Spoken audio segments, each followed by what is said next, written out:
All right, well, it's 6 p.m. We've got a lengthy agenda today, so we're going to start right in. This is the Concord Select Board meeting of December 8th. I'll ask the clerk to call the roll.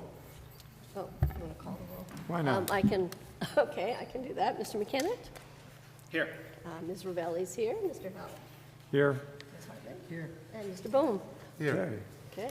We'll begin with public comment as we usually do. Public comment is an opportunity for the public to address the board in matters under consideration in matters that are not on the agenda for this evening. Public comment will be limited to 15 minutes. Please limit your individual comments to 3 minutes per speaker. And if you're online, as I see some of us are, and already accessing the raise hand feature to indicate they want to make a comment. If you want to make a comment in the room, please approach the podium, which I'm assuming has some sort of microphone on it, even though it has a dangling wire. Okay. Let's start here in the room.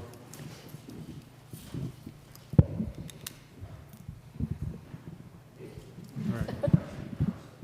Oh, okay. We can start online. That's probably a good idea to check. Mark Galis, can you unmute and let's see if we can hear you?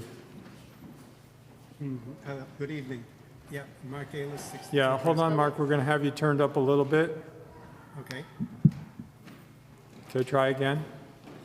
Okay. Can you hear me well? Yes, we can. Thank you. Okay, great. Mark Aylis, 62 Prescott Road. I'm currently chairing the Transportation Advisory Committee and here just speaking individually to remind everybody that there is a online transportation workshop set of 7 short surveys on transportation strategy that's easily accessible from the town website. There's a poster up on the main page of the town website, and that is those surveys are open until this Wednesday, the 10th, through this Wednesday, and I encourage everybody who has not already filled out one or more of those surveys, you don't have to do all of them, and typed in any additional comments. It will be great to hear from as many citizens as possible, or residents, or people in Concord, on transportation policy, what their needs are, what their preferences are, what their suggestions are. Thank you. Thank you, Mark. We'll stay online with Maureen Hoda.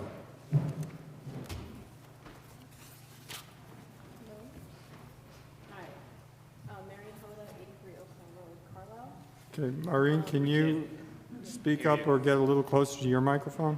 Sure. Is that better? Yes, it is. Just hold it right up there. Sure, we'll do. Again, Marion Hoda, 83 Oak Mill Road, Carlisle. On behalf of the Concord Carlisle for Solidarity Initiative, we I can't. request that the Okay, select we're board- gonna We really can't. we're hear gonna ask you to. Is there any way you can turn it up a little bit? We're still having trouble hearing you. Okay, try that Is that better? a little bit. A little bit? We're gonna have it turned up in the room here. How about now? Still trying. Okay, just a second. They're working on it. Okay, Is that better? now we can hear you. Thank you. Okay. So I'm speaking on behalf of the Concord Carlisle for Solidarity Initiative, and we respectfully request that the Select Board advance the DEI Commission charge that was presented during this December 3rd hearing that reflected feedback from the community. We would also like to express our deep concern about statements made by DEI Commission member Brian Farber during the December 3rd meeting. Specifically, Mr. Farber spoke about the need to prioritize anti-Semitism over all other forms of hate, prejudice, and discrimination that we currently face in the community. Mr. Farber dismissed feedback from community members about the need to protect people from other marginalized groups as, quote, abstract concerns and, quote, theoretical possibilities. Mr. Farber also alleged that expanding the Commission's charge to include other forms of hate, such as Islamophobia and anti-Arab hate, amounted to the advancement of, quote, personal bias under the guise of inclusivity. Disturbingly, Mr. Farber also made a harmful and unsupported allegation about 2 Muslim community members who had provided feedback regarding the charge. Mr. Farber said, and I am quoting, "I am also concerned that we are promoting internally and to some extent externally a film that will be hosted on town property that is biased and one-sided, called No Other Land, from people who have a history of writing public statements, anti-Israel statements, and what many in the Jewish community would consider and are considered to be anti-Semitic," end quote.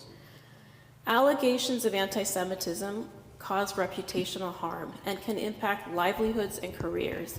Despite the seriousness of the allegation, Mr. Farber did not provide any evidence of what specific statement provided the basis for his claim, nor did the other members of the DEI Commission request clarification or take action to mitigate the harm.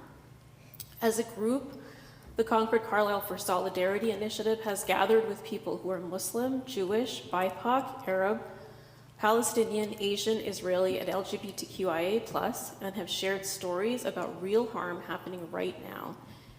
Indeed, incidents of anti-Black hate have been documented and have been the subject of recent school committee meetings.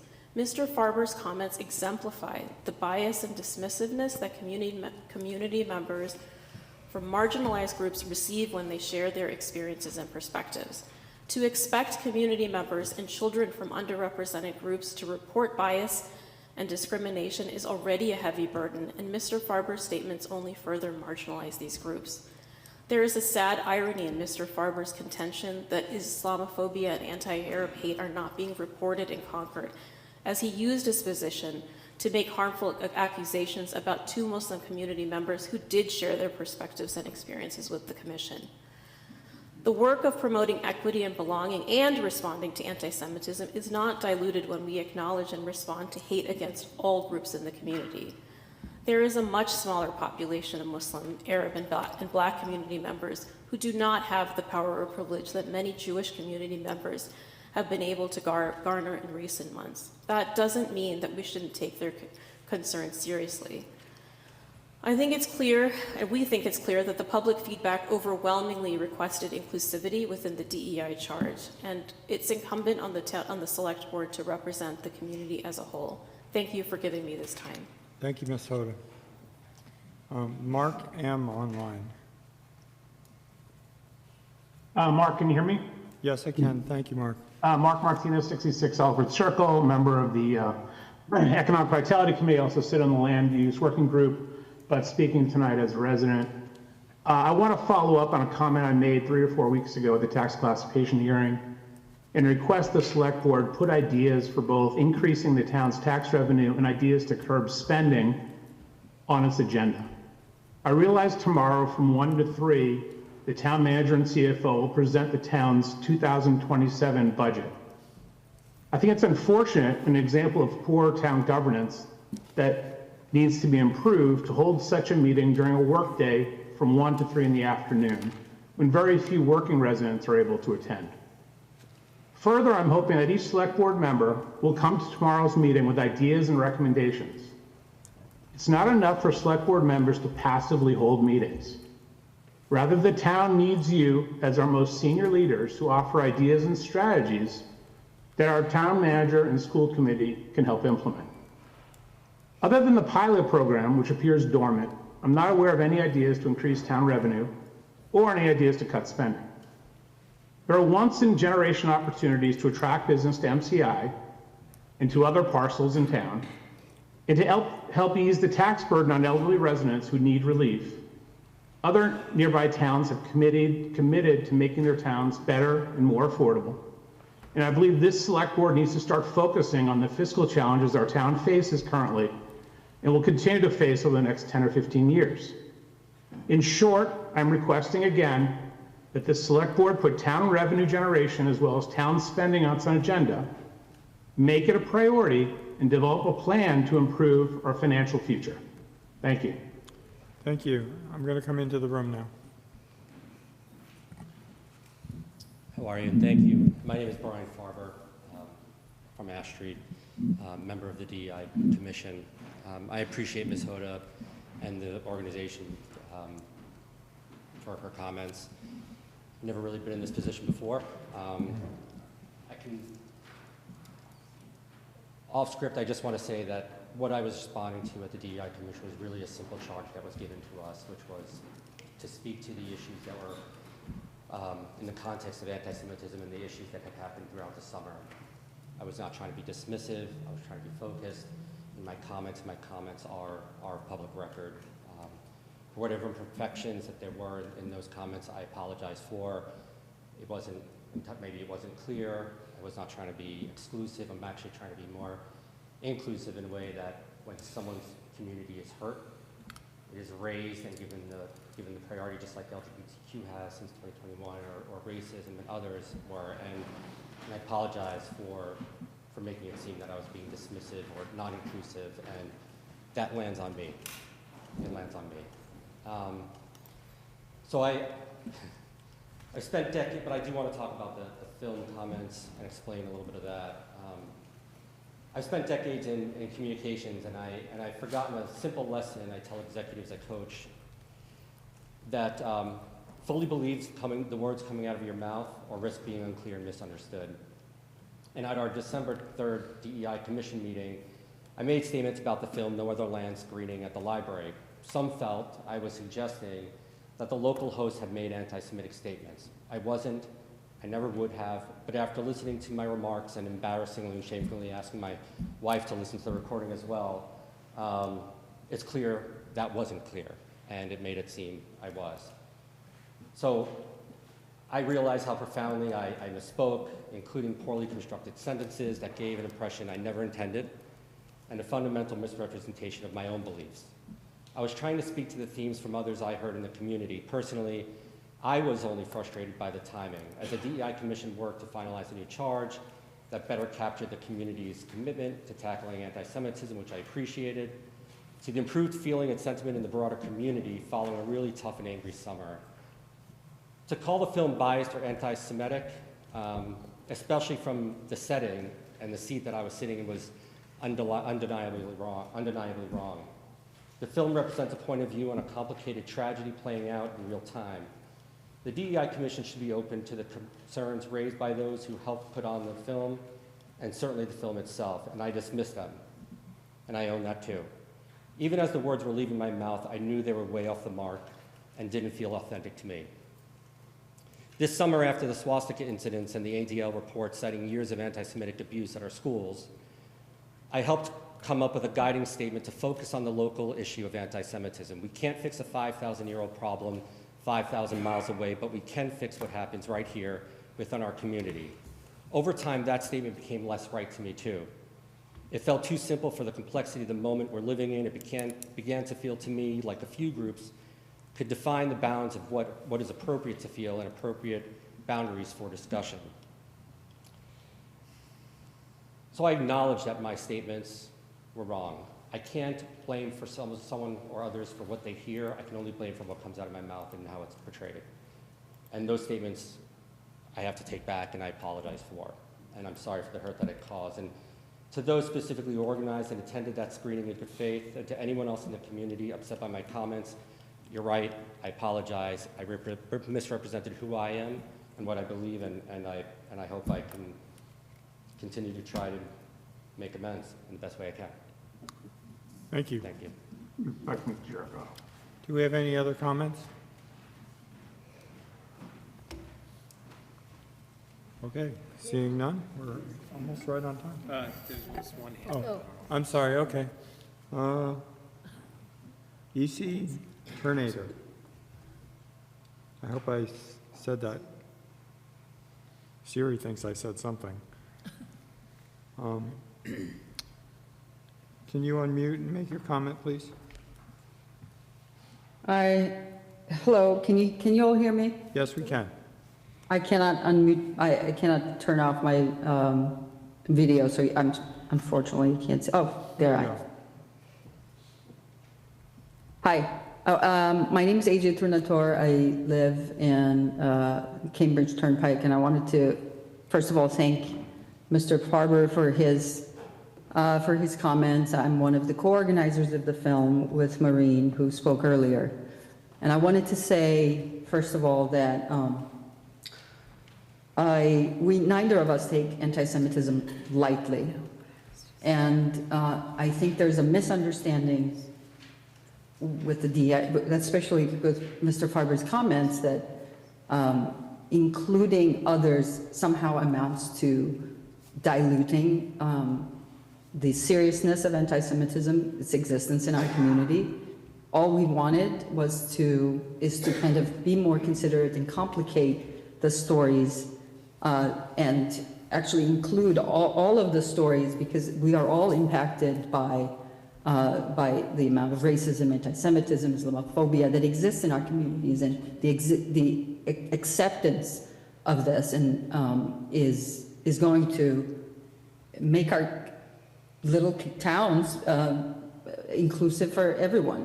And I wanted to add that I myself am an immigrant, and I come from a genocide-denying country, and I'm going to do my best. And that film was one of the things that I did, and I, with Maureen and whoever wants to join us, will continue to raise awareness of what's going on in the Middle East at this time. And I refuse to live in my adopted country, another genocide denier country right now. So all of these things are enmeshed, and we all live in the same community, and I would appreciate more space and time to really, in a neighborly way, to discuss what's happening without sort of disregarding and diluting and calling each other names without really knowing one another. Thank you. Thank you. That's all the time we have for public comment this evening. I want to thank everyone for bringing their comments to our board meeting. We'll step into the consent agenda next. Sure. Before I move to accept the consent agenda, can I just ask quickly, has everyone had time to read all the minutes? I know they were distributed earlier. I know there were some comments made and the minutes redistributed. Yeah. No further comments. Okay, so with that, I'm going to move to approve the consent agenda that's in the agenda. Do we hear a second? Second. Any discussion? All those in favor? Aye. Thank you. Okay. All right. Just thank you for the gift. Yes. Yes, please. actually. So, yeah. Yeah. Yeah, there was a lot of effort put into those, particularly the one with the Cemetery Association, so thank you. All right, so we can move on to the Select Board appointments. I move to appoint Jennifer Barrett, Chief Financial Officer, as the Select Board representative to the Concord Retirement Board for a term to end at the end of tenure as Treasurer Collector. Do we hear a second? Second. Any questions, comments? All those in favor? Aye. Thank you. Aye. Okay.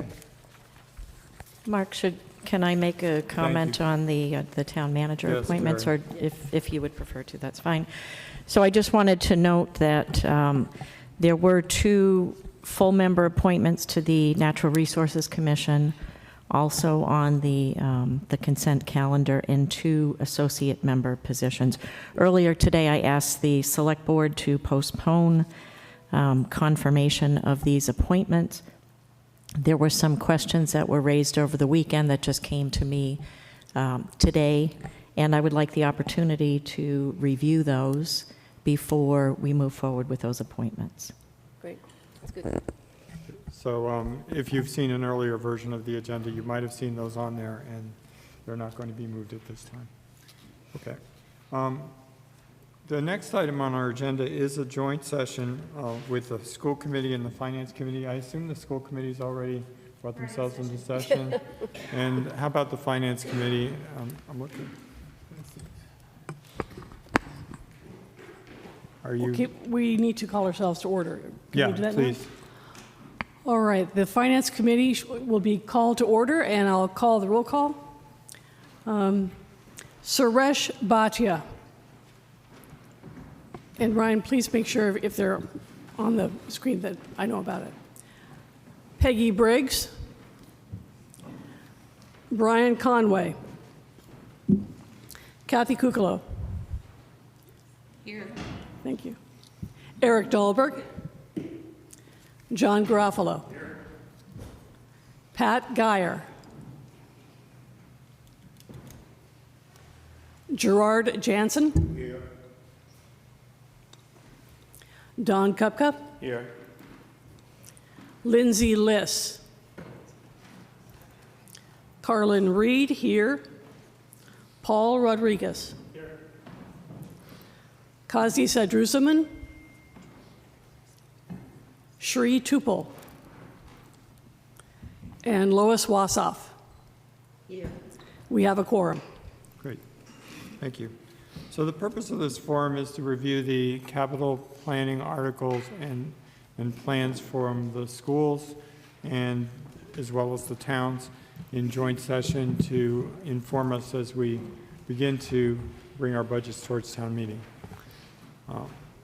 Who's going to begin?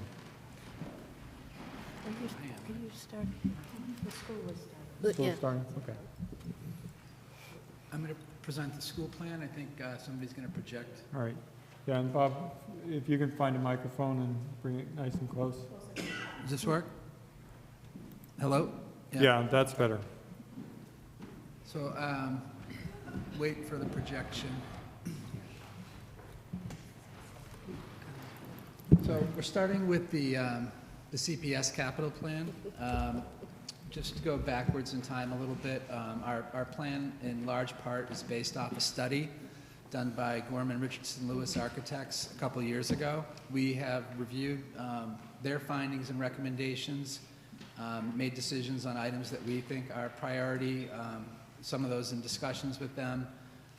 We also had some new things surface. What I'm going to talk about tonight is mostly FY27's request, but we've presented a 10-year plan as we did last year.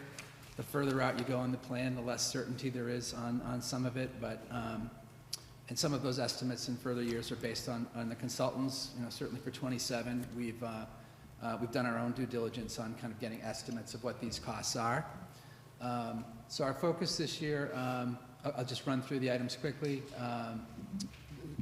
At the Alcott School, we have catch basin repairs that have been flagged as something we should pay attention to for drainage purposes. The building management system is $125,000. That system is obsolete. We're at a point where if we don't replace this, we're going to have to be manually adjusting HVAC systems without control of the building management system. So this is a critical item. We have, within the Alcott building also, we have an auditorium projector that's failed. That estimate's about $15,000. In the Thoreau building, we have some kind of related to the kind of ensuring we don't have pipe freeze ups. We have a glycol mixing tank we need to procure for $20,000. Our floor scrubber is over 10 years old and barely functional. That's $15,000. The auditorium sound at Willard, the system, they don't make the parts that need to be replaced. We need to get basically new sets of parts and have them be compatible with the existing system. That's about estimate of about $40,000.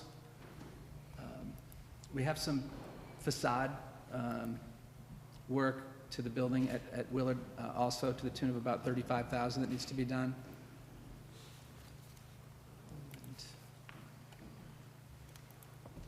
And as we scroll down further, the maintenance team has a standard, a steel sander that's around 20 years old. This $55,000 would be something we prioritize for FY27. Within office equipment, we started a copier replacement plan last year, and we're continuing that to bring our fleet current. We have units that are no longer supported on warranty by our vendor, and we're paying significant repair costs on a one-off basis every time we need to repair. So we'd be replacing 2 units this year and 1 each of the next 2 years. And then the last significant item is we have touchscreen. We want to move to touchscreen video boards in our classrooms. Our existing units are older technology and have been in the building for These units are past useful life.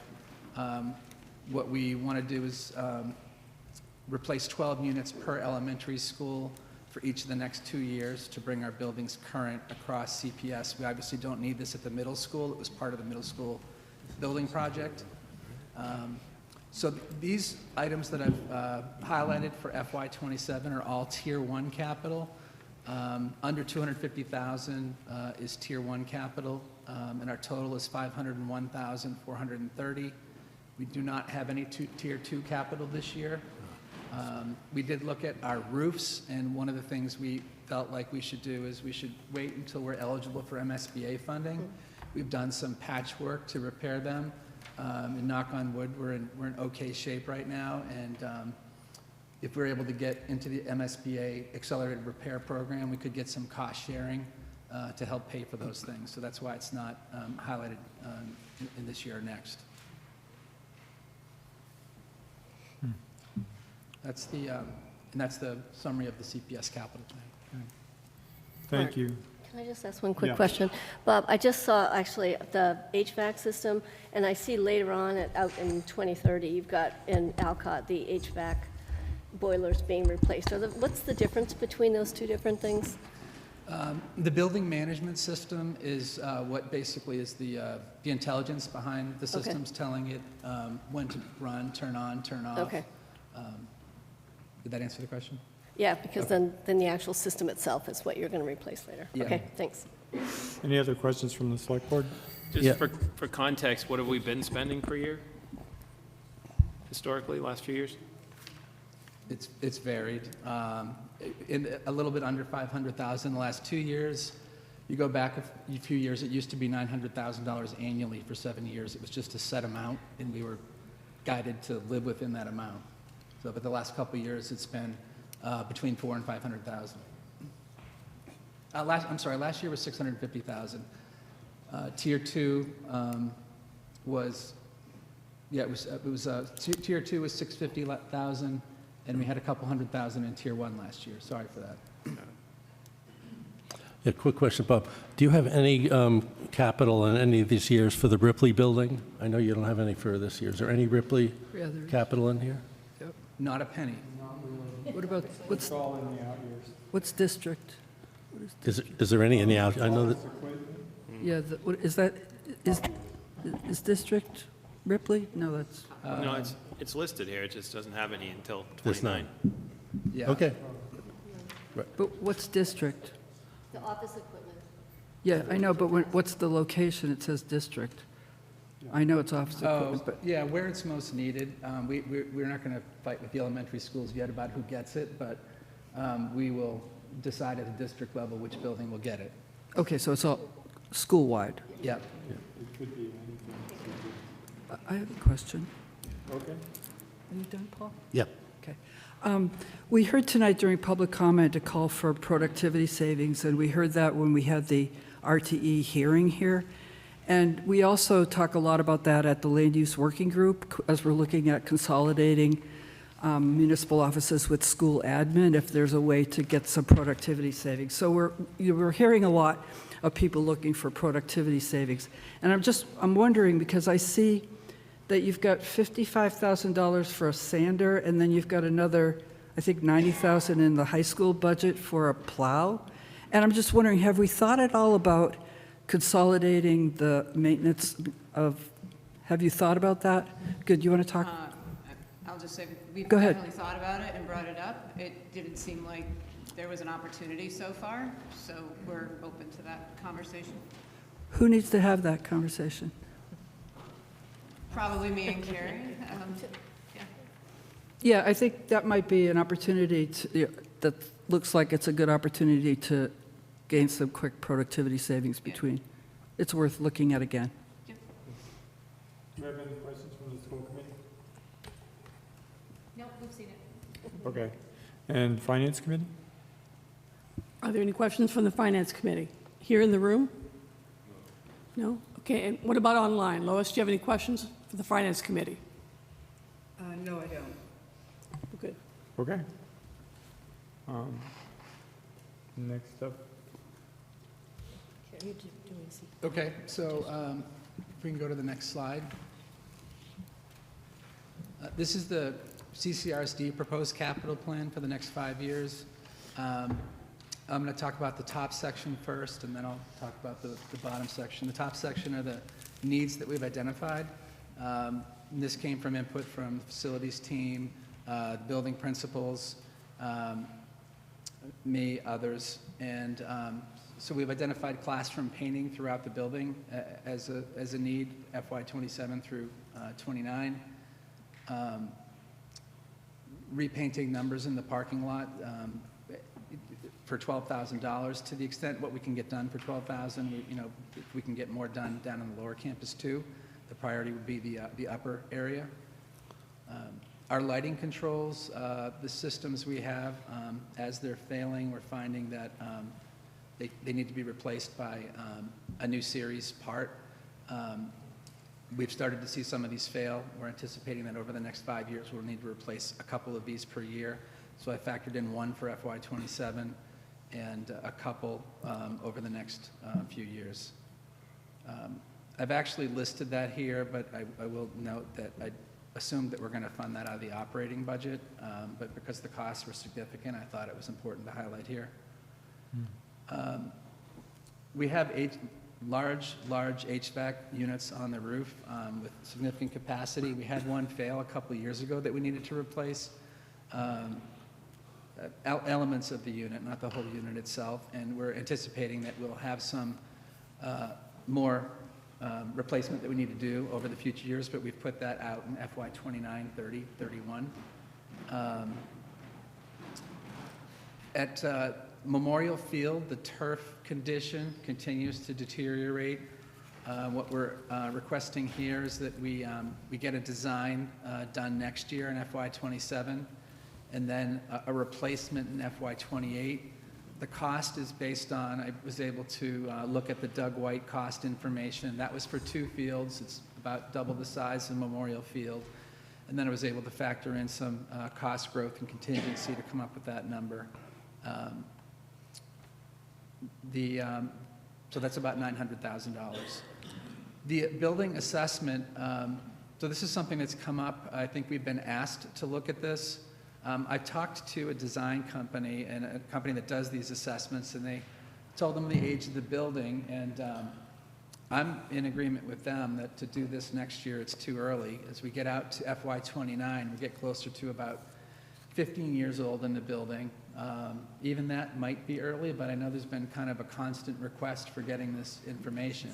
So I put it out there in FY 29 to do a full building assessment, looking at building envelope, roof, HVAC, everything to get a more comprehensive capital plan. We'll talk about that more as we get closer to FY 29. My recommendation might be to defer it, but if the group, including the Finance Committee, School Committee, and others feel like we should do it in FY 29, we can certainly do that. There's some minor irrigation work that's needed for $15,000. The special ed programs that we have a passenger van, and it's 7D certified. It's old. It's model year 2006, 2008, excuse me. So 17 years old. We should get that off the road and get a new van. We have some HVAC work, communication controllers in the music room that need to be replaced. And the last item is a utility plow truck. Our maintenance team does all of the plowing and sanding and salting and clearing of snow for all the school buildings at CPS and at CCRSD and at Ripley.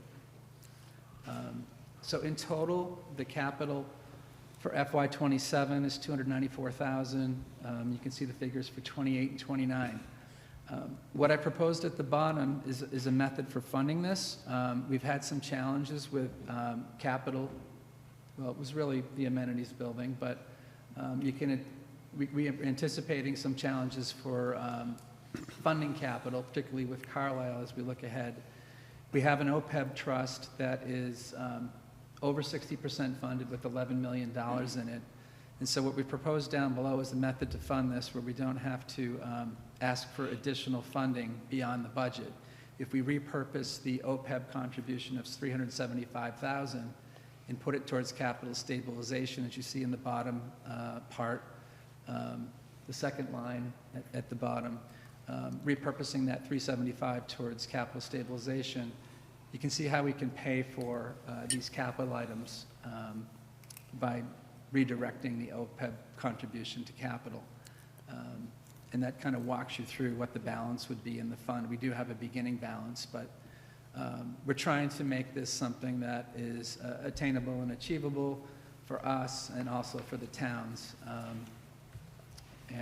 So this is our proposal for how we would fund this, so it's not an additional ask through taxes. So, are you done? Yep.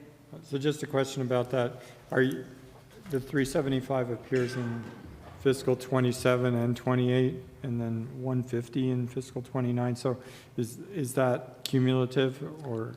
No, so the amount in 27 and 28 is the amount that we would need to fund the capital plan. Yeah. We don't necessarily need it in 29, 30, 31, so there could be a decision made to redirect a portion of it back to OPEB. That's a decision we could make later on. But the next 2 years, in order to particularly, I mean, the big number is the Memorial Turf Field. In order to fund that, by putting the 375 in the next 2 years, we're able to do that. I've also, if you go up to the funding sources line above that, we're also proposing to use a little bit of E&D because we don't quite get there through the OPEB contribution. We get close, but we propose to use a little bit of E&D as well. So if those assumptions hold, though, and you use the OPEB, I assume that's all of the OPEB contribution for 27 and 28? It is. So do you have an estimate of what the percentage of funded of the OPEB liability would be at the end of not funding it for 2 years? I don't, but I know that we would also be earning whatever investment gains we have. So if we're at 60%, and we've had years we've earned over $1 million when it's been the last couple of years. So we wouldn't necessarily deteriorate. It's possible a little bit, but I could ask the OPEB actuary what their analysis would be. It might make sense because those are market returns, and of course market returns aren't always positive. True. Okay. Mary? Yeah, I have two questions, actually. This is not Concord share, this is total, right? This correct. Okay, good. And my second question is, at the bottom, there's a note, and it says excludes $225K capital stabilization designated for sewer connection for the amenities building. What number is that coming out of? So the 225 for capital stabilization for the amenities building, if we pay a sewer connection fee, is in addition to the beginning balance of 220,000. We've set aside there's 425,000 set aside, but we're saying we can't touch 225 because we've already talked about what it might be used for. And if the sewer connection comes in less than 225, where would that difference go? It would stay in capital stabilization. We'd have more capital stabilization funds. Okay. Paul? Yeah, question on the turf field. Has there any thought given to replacing that with a grass field? The reason why I mention that, I know in the Doug White decision, we were kind of locked in by virtue of funding and usability into a turf field, but have a new opportunity to look at that. I don't know if you've considered replacing that with a grass field. We haven't had this discussion with the school committee yet. I think we'd have to weigh the pros and cons, just like Doug White was a pro and con discussion. Okay, and the pros for turf field outweigh the cons? Is that what you're saying? Yeah, I can answer both. I'll just pop in, because much like the Doug Whitefield, it was all about the usage and the amount of usage that it was getting. And we looked at the usage number, and the Doug White people had that number. And it would not be sustainable to have sports programs on that field because they just get too much usage. Memorial is very similar. There's a lot of usage, not just by the high school, but by town programs. Have you gotten any feedback on the use of the Doug White field? Everyone there says it's It's great. rave reviews. It's very bouncy. It's great. The feedback that I'm getting is all my grandchildren are coming home covered with crumb rubber. And it's kind of a real issue to consider. I don't know if you're getting any of that feedback. That's why I bring up the issue. Certainly a discussion with the school committee to have. Thank you. Is there, so just following up on the turf, I know for the Doug White Fields that we had some amazing contributions from some other parties in town. Is there any sort of discussion around funding outside of the school for the, I don't know if that's come up or if it's a possibility. Fundraising? Yeah, fundraising or the fundraising, right. CC at Play, I mean, the folks that sort of supported the Doug Yeah. White Fields. There hasn't been, again, we haven't talked in depth about this with the school committee. Unlike Doug White, there isn't an automated mechanism where users are paying for it as they went. So it would have to be a standalone fundraising effort. Got it. And Thanks. CC at Play is not in exist, it still exists, but there's no group that's actually in charge of it right now, so there's no fundraising happening for CC Got at it. Play.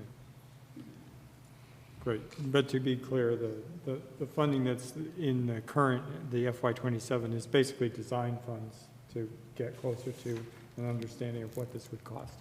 Okay. I assume you guys don't have any more questions? No, we Okay. discussed the capital plan in our last meeting. Thought you would have. Finance Committee? Are there any questions from the Finance Committee here in the room? Eric?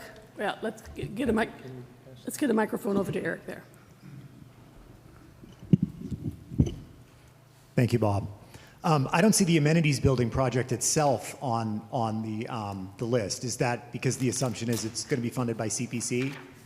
So last week, the CPC voted to fund the Concord share in its entirety.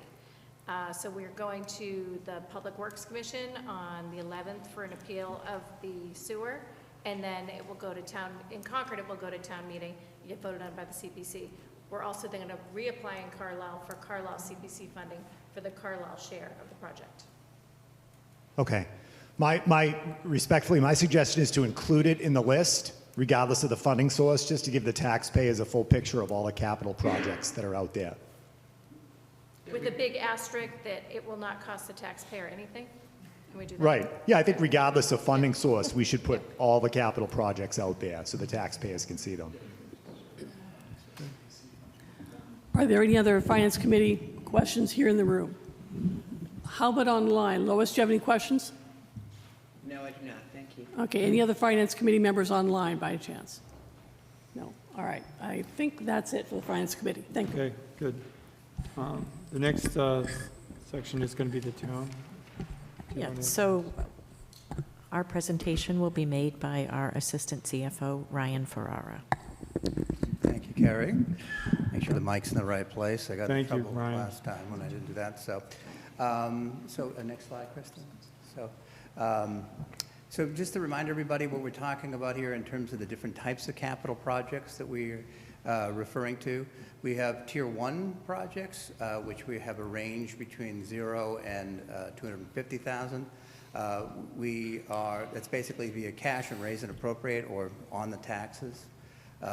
Tier 2 is items between 250 and 2.5 million. That's debt service that is within the tax levy. And then we have items that are over 2.5 million, which is debt that is excluded from the tax levy. So that is, again, items that we would have as a debt exclusion. So I would note in Tier 1, there have been items that we've been funding through the operating budget, and just that there's no confusion for that. Both of them are being funded through the tax rate, and so we are sort of, for these purposes, putting both of these into Tier 1. So, okay, where's the next slide, please?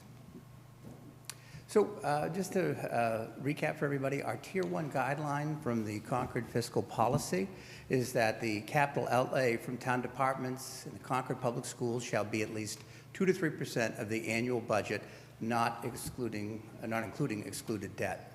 Next slide. So just as a little preview for the Finance Committee for our meeting on Thursday. Right now, last time we had talked to you, we were at at about 3.25% in our guideline. After further review, we are looking now at 2.95%. We put that number into the budget, and we add in the Concord Public Schools, which is at 2.5%. As I understand, that's an ongoing conversation between the school committee and the finance committee as well. But if we use that number and then take out our excluded debt, that leads to a total of roughly about $106 million. So for our targets here on Tier 1, that puts us at about 2 point, I don't know if you can move that, Kristen, but it's about 2.2 million, and at 3%, it's at 3.2 million. For tier 2, that's at 5%, and that target's about 5.3 million. Okay, next slide. Okay, so for Tier 1, when we take the Concord Public Schools, Bob had already walked you through there in terms of what the Tier 1 spending is, and where we are with the town at about 2.3 million brings us to about 2.7 million. So if our target's between 2 and 3%, we are right now at about 2.6%, roughly in the middle of that target. So we aren't going all the way up to the top at 3% with this. Okay, next slide. So what we have here is a table that demonstrates our Tier 1 spending at 2.7 million, our Tier 2 spending at 2.4 million. But I also want to point out that there are a number of other items here in terms of what other items we're funding through other sources. So just for example, if we take the fire piece under revolving fund, so that is intended to fund that's intended to fund our next ambulance. So as you remember, I think in the 2024 annual town meeting, we established the ambulance fund, and now we're using this as a funding source for our next ambulance. And same goes for dispatch, that $55,000 line item that you see there. That is going to be for medical dispatch purposes, so that when you're going through, when dispatchers have a medical emergency, they can walk people through with software that's aiding that process. So other items of note up on the other is under finance administration, it is time for our assessors to for their recertification year. So that's being funded hopefully through looking at the overlay surplus and a few other items. The other item of note is under engineering, $850,000. That's for culverts and bridges, and we're proposing to fund that through our new stormwater fund. So that is beginning the billing process next month. So, so that kind of gives you a sense of just all those other pieces that are involved. So, next slide, Kristen. Okay, so these are our Tier 1 projects. I'm just going to refer to my notes here on some of this. So let's see here. So for this, under dispatch, we've got $212,000 in total spending. One of the items here in the fire station alerting systems, this is to allow staff in our 2 fire stations to make them aware of when there's an emergency, when they need to be able to report. So that software is at the end of its useful life and requires an upgrade. It's a critical system for public safety, and we're proposing to move that forward. For police, we have, this year we're proposing to replace 4 of our hybrid vehicles. Last year it was 3. And then a series of other miscellaneous things, including tasers and portable radios and laptops, which are going to be put into our new vehicles. And then last piece for fire is miscellaneous fire equipment. We sort of combined a series of smaller items into one item that's about $44,000. Next slide.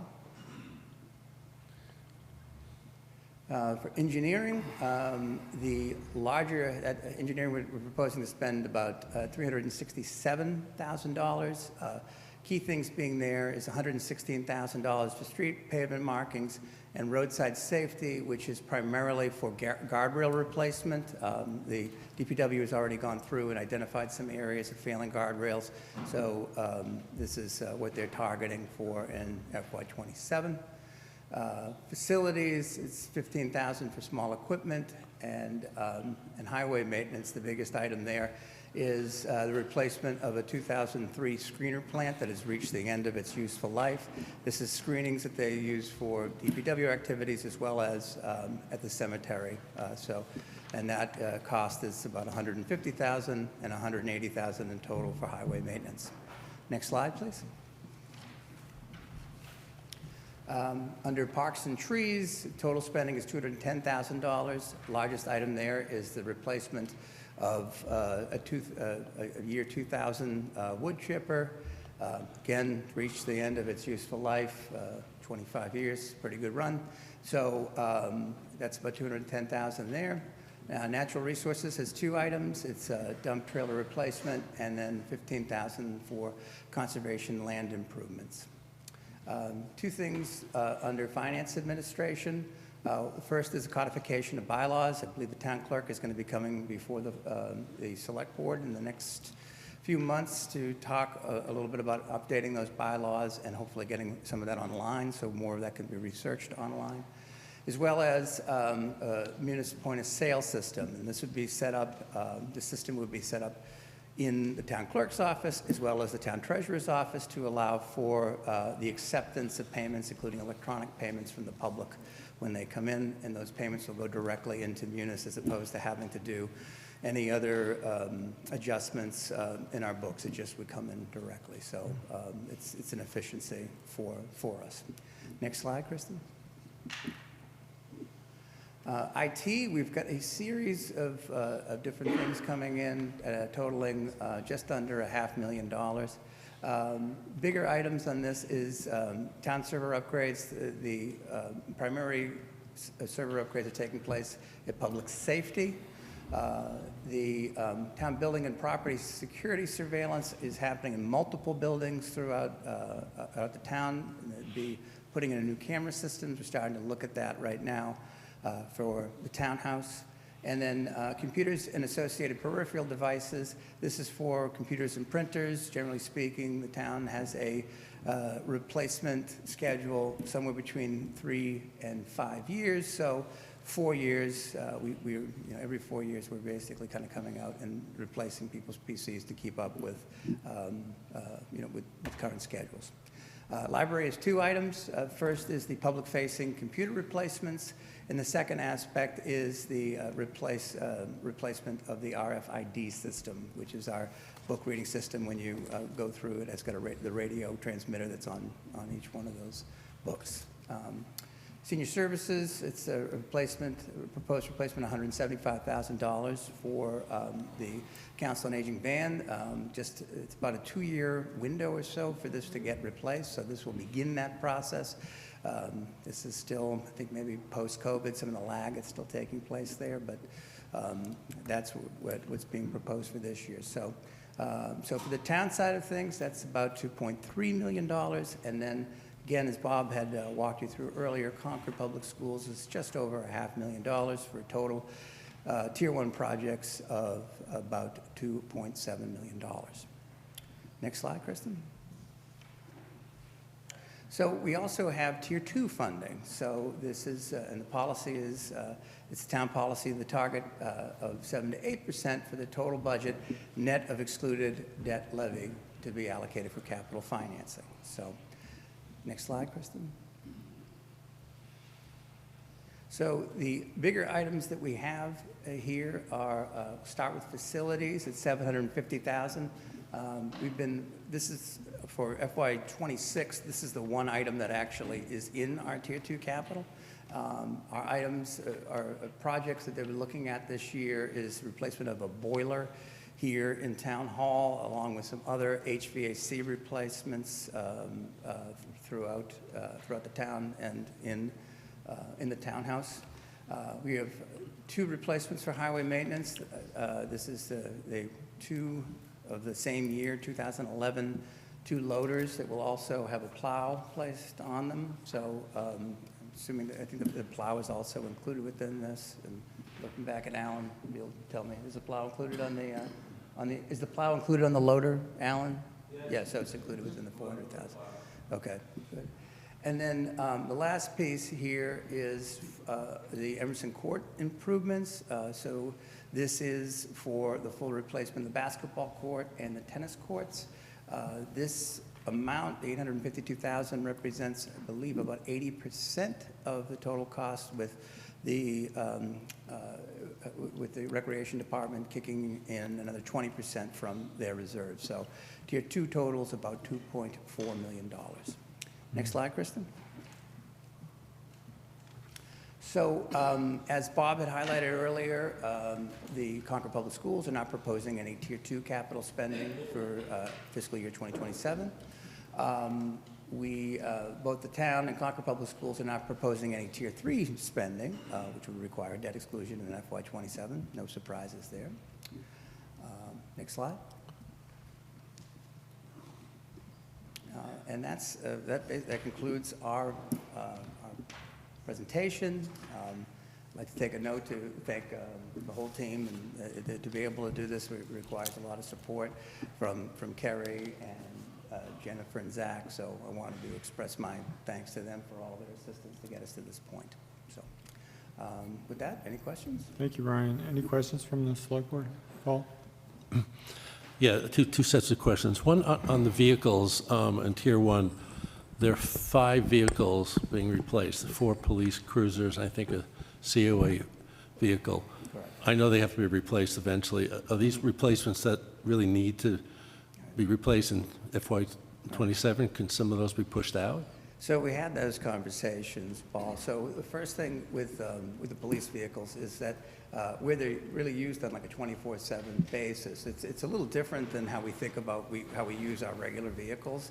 It's regular use, it's hard use because you're going from stops and starts, and we just did 3 last year. I think there was some pushback about whether or not that was acceptable, sticking with 3. So this year, we think the responsible thing to do at this point is to go forward with the 4.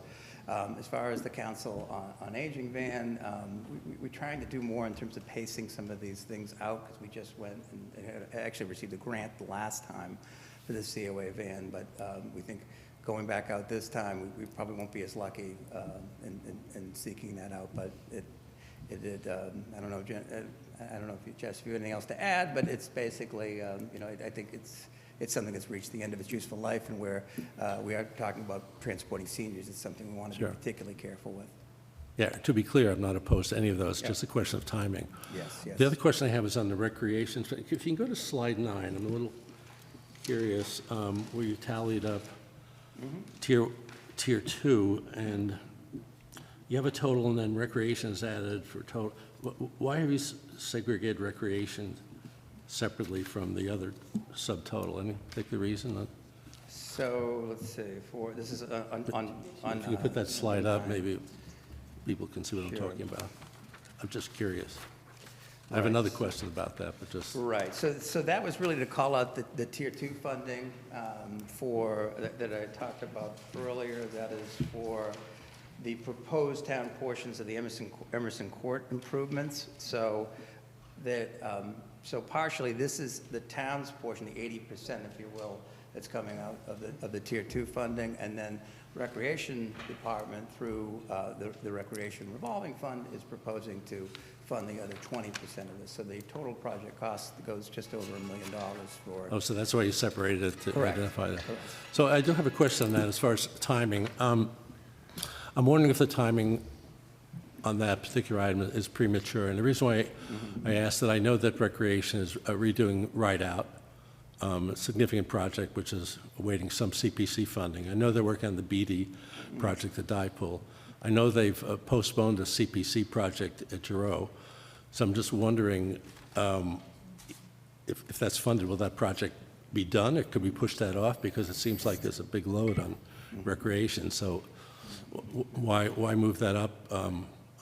I know what they need to be done, but it's a question, again, on timing. Sure, sure. I might defer to Carrie or Jess on that question. And I just to add to that, I thought I was at a hearing with the Recreation Commission, and I didn't think Emerson needed to be replaced right away, that it could deal with some maintenance for a little while to give it longer life, that's all. Carrie, sorry. Yeah, I would just say that that project is still under consideration. We have received that feedback. We do understand the number of projects that Recreation has going, and we're happy to continue the conversation on that, and it is possible that we would recommend pushing that out another year. Yeah, again, the project needs to get done. The question is when. Point taken. Thank you. Thank you. That's all I have. So, yeah, I mean, I guess for me, it's like more generally, right? So you look at all this list of projects and if you could give us a little more color on the process, right? Because, I mean, in every business I've been in, people show up with these long laundry lists of here's the money I want to spend, right? And there's a lot of good reasons and there's a lot of valid stuff behind it. But how are we pushing on must-haves versus kind of nice-to-haves, right? And how are we pushing on, is the timing now, or is there some, can we sweat the assets a little bit more? I appreciate and I'm not saying you aren't doing it, if you no, could help no. us understand kind of that process and the scrutiny, because I think for all of us and for all the taxpayers, it's sort of like, we want to have that confidence that, hey, this is something we really need to spend money on. I appreciate the question. I was looking back and thinking that something like that might be asked. So when Zach and I appeared before the Finance Committee on September 25th, this capital budget was, at least for Tier 1, at least on the town side, we're down now to about 2.2 million. It was at the time, and this is the sort of unvarnished version of that, was about 3.7 million. So a lot of that meant we had a lot of hard conversations where the finance team and Kerry taking the lead to really engage with each one of these departments of those very questions. Do you really need these things? Is there alternative funding? Can we get grants? So this is all part of that process, Cameron. We take it absolutely seriously because we can't say yes to everybody and everything at the first time. And we really want to make sure that that work's been done such that what we're presenting to you is, are valid projects that are, that have worth. So, just that cut alone, or if not cut, but if it's adjustment, some of those things go into next year. Really, again, these aren't always easy conversations. I'm not the most popular person these days around the townhouse, but it goes with the territory because that's part of the job and the requirement, and I've certainly seen that from Kerry as well in pushing back. So if I could just add to that, in any given year, we actually spend more time working through the capital planning process than we do the budget planning process. We put together a 10-year capital plan that is informed by policies, procedures, and practices, and we ask departments to build their budgets based on that. One example, and Cameron, we were talking, and I hope you don't mind if I use this example because it's other people have talked about it as well. So one of the items, and we don't have any passenger vehicle replacements included because we're still working through our vehicle use and replacement policy, and it didn't feel right because it's been on a slow track to bring those forward. But a conversation that we had recently is electric vehicles. Electric vehicles, they're nice to have, but are we at a point where maybe we can't afford to spend our funding that way? Well, we have a fleet electrification policy that is born out of the Climate Action Plan, and so that is a plan that we use to help inform replacement of vehicles. One thing, we have a lot of plans, and those are the documents that we're using. And when we receive feedback in the form of pushback, friendly pushback, it seems to stem from the fact that these planning documents maybe aren't as reflective of the community as a whole, or they may have been good at the time, but times have changed. And one of the items that was put forward initially for a a funding request was the update to the master plan.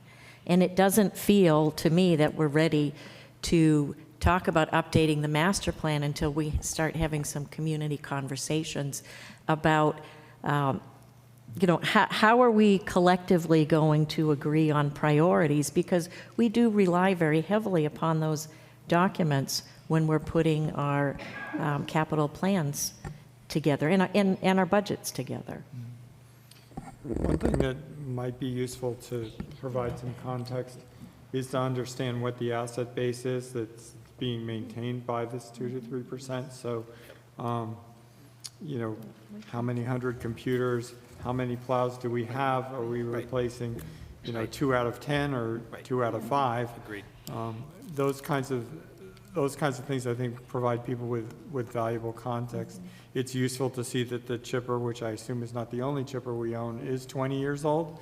So, most people can understand that. But I think that that's helpful for people that aren't working with this every day to understand why we would have a target of an annual spend rate, because we all know that if you keep that car around or the vehicle around an extra year, you're essentially risking the opportunity to have a major repair on that as opposed to and then replace it again probably in a future year.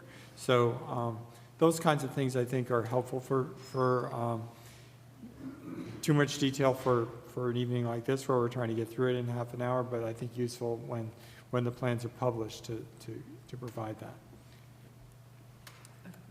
Yes, Mary. I want to go back to the recreation 852K.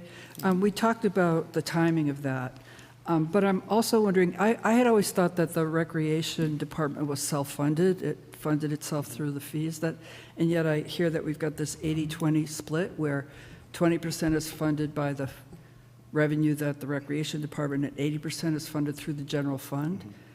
Is that? Yeah, so it's my understanding, I don't know if that's a formal policy, Mary, but I Is think that, it's... so it's not a policy, that's my question. No, I think this is, I think it's a way to sort of spur the project on. My understanding is the Recreation Commission voted to support a 80-20 split on this specific project. But So I would follow up and say that's a policy proposal that is coming from the Recreation Commission. These courts are used by the community at large. They're used by the public and private schools. So it's not solely the Recreation Department, and the Recreation Department itself is funded through user fees. So it's not appropriate to have something that's open to the public be funded 100% by the recreation user fees. And just to be clear, when the public is using those, they're using it without a fee. That's correct, Right. yes. Okay. And if I could add something to that too, the Recreation Commission is in the process of putting forward a request for proposals for a cost analysis. So looking at the current fees, looking at what they want to accomplish over the longer term to continue to support the programming as well as our capital needs. So we anticipate to be looking at this a little bit more, a little more in depth over the next 6 months or so. So that will help as well. I would just suggest that maybe a policy would be clear, because the 80-20 sounds very arbitrary. Questions from the school committee? Finance committee? We have a couple. And I'll start off. Back on slide 4, Ryan, you have a calculation there, and I'm wondering if not tonight, but perhaps by Thursday, we can get this calculation updated. The school, for Concord Public School budget is listed as 2.5%. And I heard tonight, if I heard correctly, that the number is closer, more like 2.94%. Is that correct? And if so, could you recalculate that and let me know to make sure that especially our Tier 1 capital spending still falls within, at least meets the floor, because the floor will go up if the total dollar amount goes out. Dr. Hunter, is that right? Just to clarify, that's what our budget is going to be proposed to the school committee at the moment. The finance committee's guideline is at 2.5%, so perhaps that Ryan was using that number for the time being. That's right. I mean, and I think we knew that number was going to change, and so just it's where it is as of tonight. So, and I know those conversations are taking place. So yes, we'll be recalculating that, Carl. Thank you, Ryan. My question is going to be about Tier 2.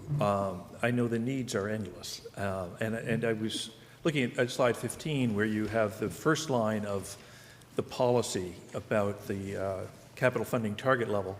But the next line after that says, of the 7 to 8%, no more than 5% shall be for debt service within the levy limit. Now that speaks to the debt service of Tier 2 capital, but that wasn't shown on that slide. So we don't know what that, so I'm wondering if you could, I've taken a look at the numbers prior to the addition of last year's authorized borrowing, but which I don't believe has been borrowed yet, so we don't really know for sure where we are, but we were over that 5% before any additional borrowing this year. So I think the relevant metric would be, what's our debt service within the levy limit, and how does that compare to policy? And then we can see how much headroom there is, because it's 10-year debt, and some rolls off each year, and half of it was for the roads over the years. So some of it's going to be rolling off, and we will have some additional capacity, but that's the question, is really, how much additional borrowing can we afford within policy? Sure. No, I think maybe that's something it's maybe a conversation we can have offline, Don. With being a tri-board meeting, we only have a half-hour window here. I think we can, I'm not trying to Oh, not dismiss it. now. I just mean, like, I know you're coming to FinCom, Sure, so that'd be no, great I to mean, see. It's part of the ongoing Thanks. conversation. No, I appreciate that. Yeah, Thank you. great. Thanks.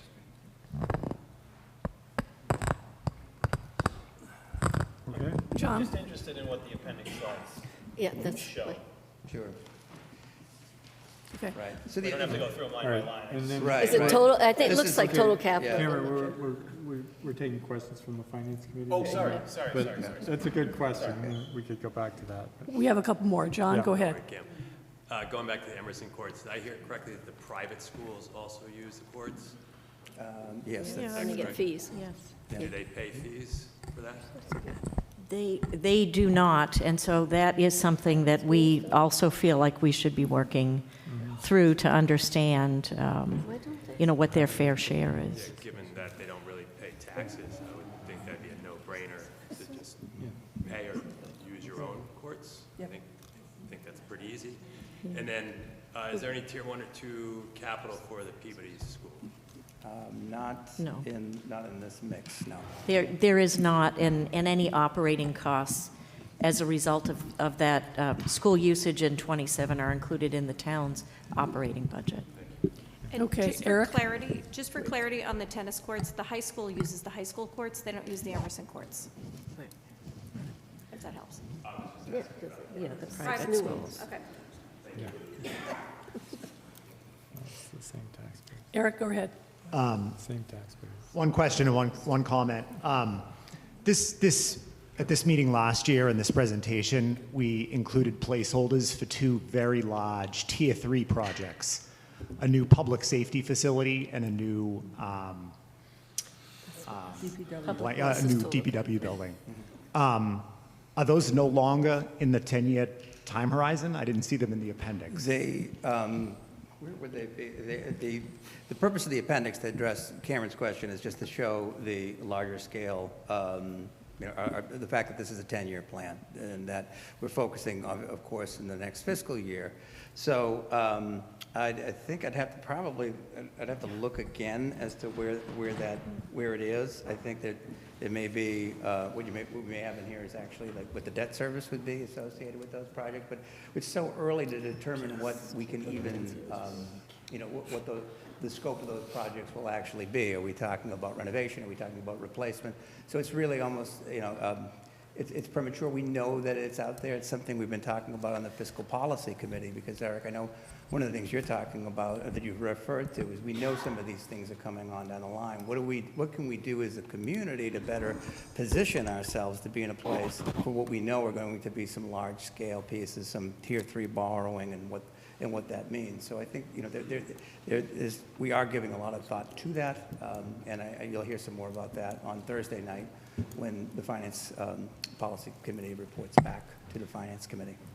So I would, if I could just add a little bit, we are not showing any building projects in the 10-year period. That does not mean that we do not expect to see a building project. We have gone back and forth where we've included placeholders.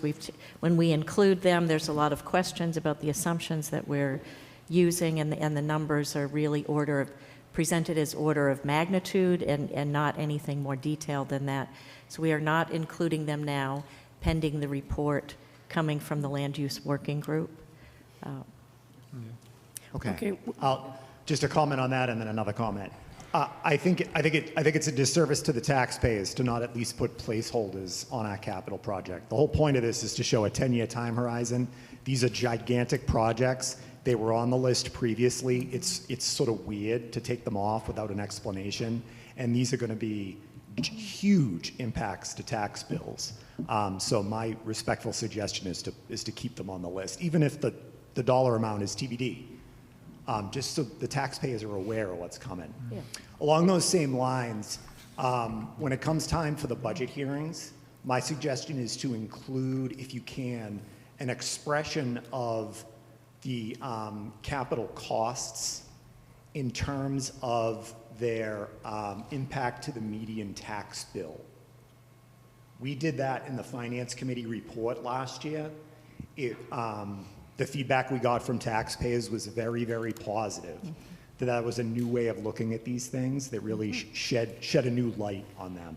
So I suggest doing that as part of the public hearings in March. Thank you. I think we have another finance question. Kathy, do you have something? And you need the microphone there.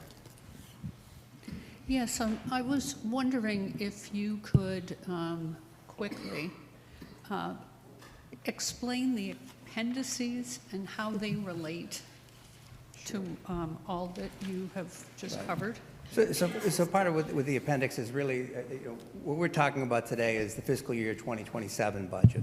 But we know, we know that we are going to have long-term capital needs. So we ask all of our departments to look out over 10 years. So what you see here is that representation of the 10-year projections. So this is, this is 10-year projection of capital spending? Of capital needs, yes. So, yeah. So 27 should tie to 27? Yes. Right. So, Departments, yeah. $6 million should tie to the start. Right. So I think there's a few other pieces in here. I think that it's right. It's probably just something that needs to be updated. So thank you for pointing that out, Kathy. Any other finance questions here in the room? Online, Lois, go ahead. Yeah, just a quick question, and it may be that this comes up more in terms of the operating budget and the capital budget, but last year at town meeting, we approved a very substantial exempt borrowing for public works. Are we seeing any savings either on the capital side or we see them on the operating side? Because some of the expenses that used to be accounted for in your budget should now be accomplished through borrowing? I might defer that to Alan. I mean, we are planning and have money in terms of the projection, the first year of the borrowing, what those costs will be for next year, but I will defer to Alan on that. Yeah, the engineering division did propose some capital requests above and beyond the 27.5 relating to transportation, traffic, culverts, that sort of thing. But in essence, the 27.5 was very clearly defined for pavement improvements. That was 25 million over 5 years. So we have a plan to spend about 5 million next construction season. And we also have 2.5 million that we intend to spend some for public safety related activities. But what you don't see is the usual line item of $2.5–3 million for roads, which at the time we recognized was underfunding, but that's what we were funding on an annual basis. So that is no longer in a separate ask. It's been encumbered within the 25 million. I think the question may have also wanting to get at when we know we have this funding, we can bid our projects differently. We would, or I guess we hope to see some savings as a result of being able to to do different things with bidding and have longer terms. Right. It's a great, actually, the point of what a project takes from concept to design to construction, which is sometimes a couple years. We have not realized any savings yet, but we're in the process of going through a more complete project, more significant design with more construction anticipated. It's the value that we get with those contracts we'll be able to start comparing to what we've seen in the past, but we haven't seen that yet. Thank you. Okay. Are there any other Finance Committee questions? I think that's it. Turn it back to you, Mark. Okay, thank you. I know that went a little long, but it's an important component of the spending of the town, and we appreciate the time from the various committees. We're going to move into the rest of our agenda. Let me just talk about how that transition is going to take place. Going to take a moment for the two boards that are with us to adjourn if they're adjourning, or decamp if they're going someplace else to continue their meetings. And as well as we're going to continue in here, we're going to have a brief presentation of the trailer for the Fight for Freedom Honoring Patriots of Color, which is just a historical documentary that's been produced by the Robbins House and the Minuteman National Historical Park to sort of facilitate that transition. Did you want to say something? So I'm going to just let Joe Palumbo introduce that, but let's let the committees adjourn, and then we'll do that. Finance Committee, can I get a motion to adjourn? So moved. Second, please. Thank you, Gerard. All right, school committee. We're adjourned. 7:25. I'm going to adjourn the Concord Carlisle School Committee at 7:25. I will adjourn the Concord School Committee at 7:25. And just one announcement, I will also encourage people to pay attention. We are having a special meeting on the operating budget of the town, as was mentioned a couple of times earlier. That meeting is tomorrow afternoon from 1 to 3 in the select board's room, I believe. And we're going to be looking in detail at the operating budget. Joe? All right. Yeah. Ask Kristen Kristen, can you tee that up? Yeah. Yeah. Say it. So this. Hello? Yeah, just hold it right close. Thank you. So this actually was, it's old teacher behavior, I can't help it. Yeah. It's against all moral to talk when others are talking. Okay, thank you. This particular film actually, Mark, was produced by the town of Concord with the Association of the Robbins House and Minuteman National Historical Park. The town of Concord applied for, this is nice after all this money talk, was free. The town of Concord applied for a grant, this Massachusetts $250, and received $25,000 to tell these stories. Roughly 1/3 of that grant was to create this short film. I thought I'd let you just watch maybe the 50-second, very simple clip, and then just tell you a couple of ways we're using it, and then I'll be done. Thanks. Yes. You have to get the sound.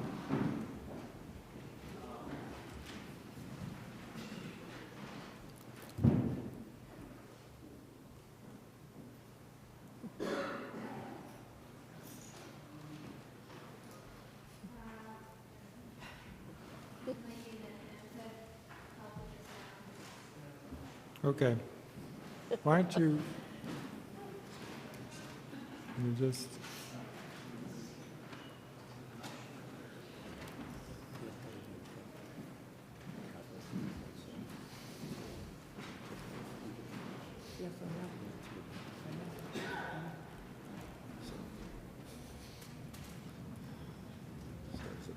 1970-75, the shot heard around the world was fired right here at this bridge. When I place my hands on the rails of this bridge and think of the hands that built it, I'm reminded that this nation was forged through the labors and sacrifice of all people, free and enslaved. By the morning of April 19th, as the alarm bells rang out calling men to muster, we know that men of color were among those who answered the call. These patriots demonstrated extraordinary loyalty to the cause of independence, yet their contributions have rarely been given the recognition they deserve. By telling their stories and honoring their service, we not only shed light on their essential contributions, but also expand our understanding of the nation's founding. The more we learn about their stories and the full stories of all Americans, the stronger our nation becomes.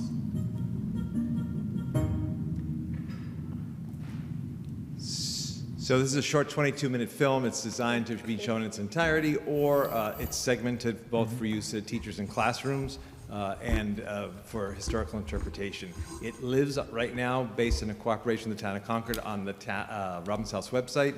You can read you can watch these in entirety or in segments. Today we just showed it at the COA. We're trying really hard to find different venues. The school districts are aware of it. Teachers may be using it in classrooms. It's just a good example of one of the, even though the 250 from our perspective is over, one of the long-standing legacies that will remain. And this was really created by the town of Concord. So it's nice to get honored for the work that town employees are doing. And the link to the entire film is in our agenda. For anybody who wants to see it online. It really is quite interesting, and thank you for doing it. Any questions? No, it's a great film. Thank you. Good. Okay, that was what I had for the chair's report tonight. I think we're ready to move to the town manager's report. Thank you, Joe. Thank you, and good evening. In the packet is the monthly project update report for the month of December. I just wanted to make a note. Make a few notes about the report. There are 41 projects that we are tracking across 9 departments. 54% of the projects being tracked are in the planning stage, 20% in procurement, 26% in construction, addressing key select board goal areas, including infrastructure, sustainability, and climate, and public safety. We continue to receive feedback and try to make adjustments in the format of the report, but we have 12 projects that we are highlighting across the different departments, and we have updated status on each of these projects, are identifying the project lead, where the funding is coming from, the phase, the target completion date, the specific select board goal category, and the status. I did want to mention, I think, Wendy, you asked at the last meeting about the open space. Yeah. So that project is an update to the 2015 Open Space and Recreation Master Plan. It is funded through a CPA grant in the amount of $95,450.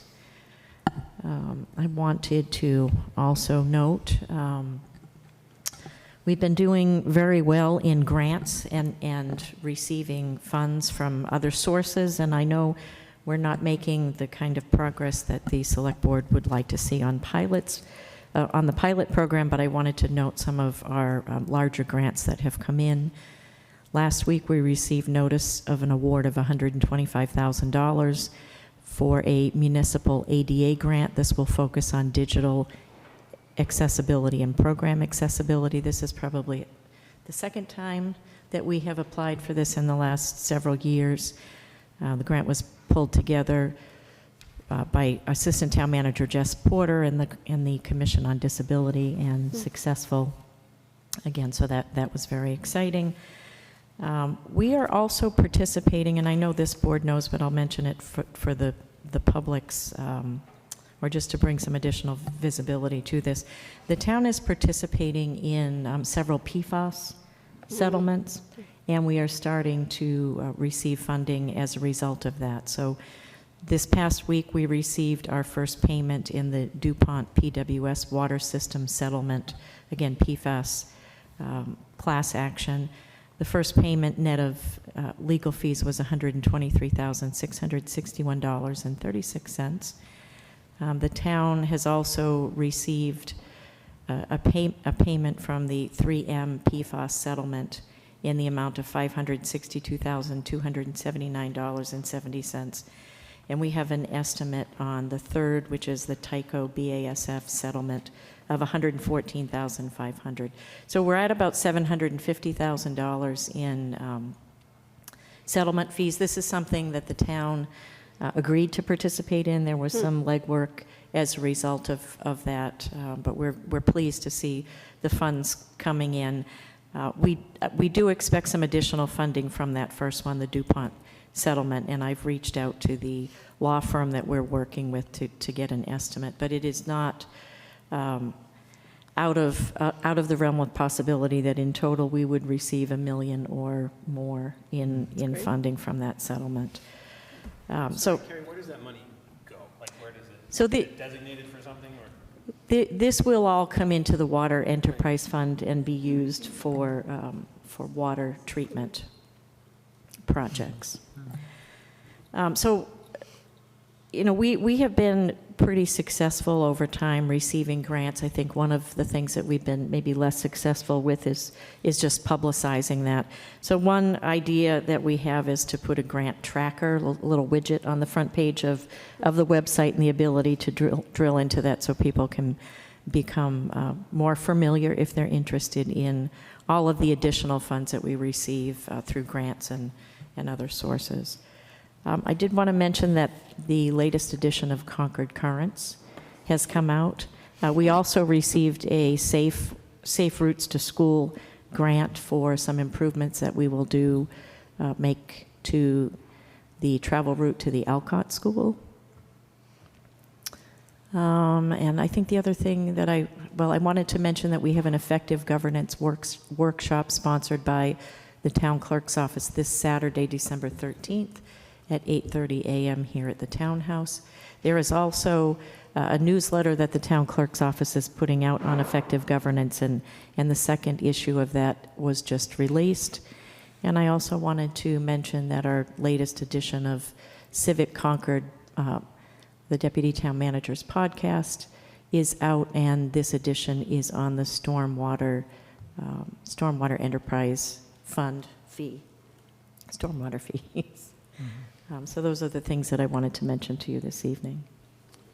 So, and just one highlight from the town clerk's effective governance, there is a workshop coming up this Saturday morning from 8:30 to 10, I believe, on the road to town meeting and preparing for town meeting. So if you or anybody you know is thinking about presenting something at town meeting or preparing for town meeting, they would be welcome there, as are all committees.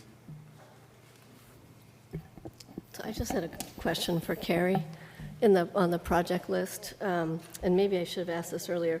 On the CMLP and the landfill with the solar and the battery, is that battery component part of the funding? We expected that. We had approved $10 million at town meeting for a battery. Are we expecting to use some of those funds at the landfill for battery? When I was just looking at the project, because there's solar and battery there. I wonder if I could just call on Jason since he's here. Jason Bulger, Right. CMLP Director. Right. I also know that was a Kearsarge was managing the solar, and we were talking about battery with them. I just didn't know where we landed with that strategy. Yes, we're still exploring the option of either financing it ourselves or signing sort of an agreement with it, like for shared savings. We had always promised that we would try to find the best financing model for ratepayers with the lowest amount of risk. So we're still trying to do that. So we have multiple battery locations that we're exploring, and that will probably be our first one that gets developed, but still too early to say, but it could be financed. Okay. Thank you. And then, Carrie, I just had one other question. I did see in the project update for Peabody, there was a budget element there for $35 million. Did someone do a sizing of repairs for Peabody? And I'm not on the land use, so I'm probably a little out of loop. And maybe that was in the detailed update. No, I wonder, do you think that has to do with one of the studies? And $35,000. Yeah, for Peabody No, renovation. we have not come up with any cost estimate, even order of magnitude for any Okay. renovations to Peabody, if that was something we move forward with. So I do wonder if that's if that is a typo, and it's $35,000 for an estimate for the studies that we have going through the land use working group. All right, that makes more sense. Thank you. Any other questions? So just on the water meter installation, is that the same platform or technology as the electric meters? I'm seeing the nods. Yes. Why? Okay. Do you want to, Alan Cathcart, Director of Public Works? I really appreciate having department heads here to answer questions. Sorry, I didn't announce myself the last time. Alan Cathcart, Director of Public Works. Mark, the water meter phase of the replacements townwide was designed to occur after the municipal light plant completed their work, because that's the backbone of the system to communicate. So water sewer is now earnestly and aggressively starting to introduce its replacement. We're targeting it up front. We're sort of being very efficient as far as communicating to specific neighborhoods, so we can sort of send our crews out. And I heard in-house, we were able to, I think last week we had a day where we replaced 17 meters, with an in-house crew. But that effort is going to be done in earnest over the next year to year and a half is sort of our project plan. Great. Thank you. Thank you, Carrie. Are we ready to move on? Okay. move on? Yeah, great. The next is the change of directors for the liquor license for the Rod and Gun Club. And I'm seeing Shannon, but you're not Gina Joyce, but. Yeah, Gina said she was going to make it tonight, but I don't see her online, so I'm happy to present for her. This is a standard application that Concord Rod and Gun does annually to note their change of directors with the ABCC on their liquor license. That's what we have here for their incoming year of 2026. So their application looks good to me, but let me know if you have any questions. Any questions? Any questions? All right. I move to approve the change of directors, officers, liquor license amendment application for Concord Rod and Gun, 74 Strawberry Hill Road. Second. Questions, All right. discussion? All those in favor? Aye. Thank you. And moving on to the select board licenses. Yes, okay, so in your packet, we have our first batch of the annual license renewals. We've been in permit eyes for a couple of years now, so I really noticed a big difference this year in the renewals with applicants, so that is great. For liquor licenses, we had one new liquor license this year, and that was for Dario's. They're not open yet, but I was planning to touch base with Elmer to see if they have any time estimate on when they will be open. And then next week at your meeting, you'll be hearing the liquor license application for the Right Tavern.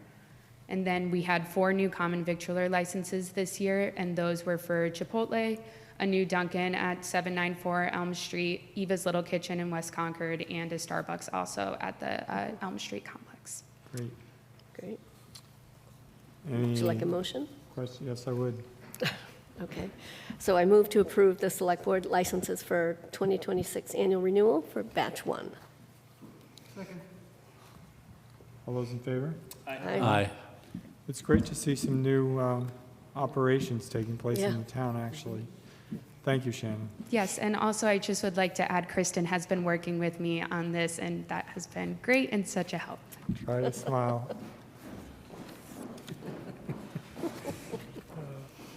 Okay. So the next item on our agenda is a discussion and vote on the temporary improvements for the Darton Street petition. This is a stormwater project, and the presenter is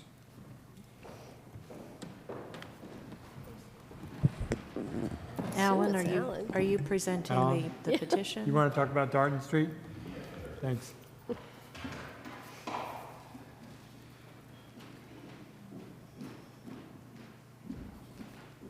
Apologize, multitasking here. Yeah. So, on the stormwater issue, it's really not just a stormwater but a process that the town has in place to allow for the town to support temporary improvements for road repairs in the White Pond neighborhood.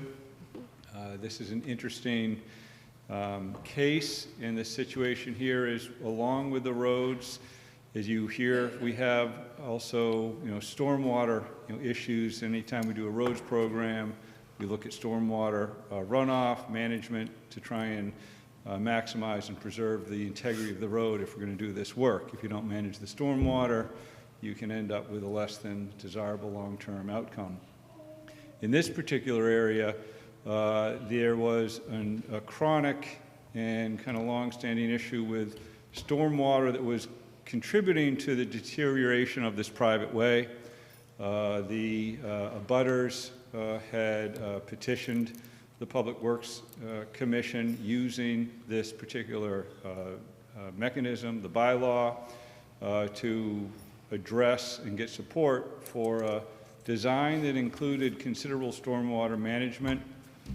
Because of the challenging nature of this site, our engineering division, through the support of the town manager, was given some resources through ARPA to further explore what we could do, or what they would do if it was sort of built out a little bit more for this stormwater issue. We had an iterative process with the neighborhood. There was what they promoted would be considered a minimum plan with an ability to repair the roads, but also just address standing water for what was considered a 2-year design storm, meaning it would fairly frequently back up and still pond, but for most storms it would be mitigated through kind of groundwater leaching. Engineering then went for a more complete plan, looked at an alternative that was good for a 25-year storm. The cost of that was fairly significant. I think the whole project was over about $300,000 or so. And the abutters decided, because they will ultimately need to fund the project, determined that was more than they were comfortable sort of advancing. So we then right-sized it with a storm basis of about 10 years. It was a cost of about $98,000 or something like that for the project. We've got, through the bylaw, a majority of the abutters, I think there's 13 in total, were asked to see if they wanted to, participate. They revised the petition. We had a majority. But what we found out is, in order to meet the threshold in the bylaw of 60% signing on to actually move this petition, we realized the town was in a abutter. The town has certainly been involved with looking at the project, identifying the benefits not just to the butters but to the neighborhood. That's the whole intent of this bylaw. Just to let you know, well, they're all private ways. They don't have an HOA over there. So it really that's the reason the bylaw exists, because they know it's difficult for more than a few people to pool resources, energy, to get agreement as far as a good plan. So as I've sort of spelled out after going through the hearing, working through the Public Works Commission, there is a recommendation that this project advance, but based on the scope and scale, it will require the town as a abutting entity to sign on to get over 60%. It also will require a contribution from the town as an abutter. We worked with council to try and make sure we were doing this in a way that was appropriate.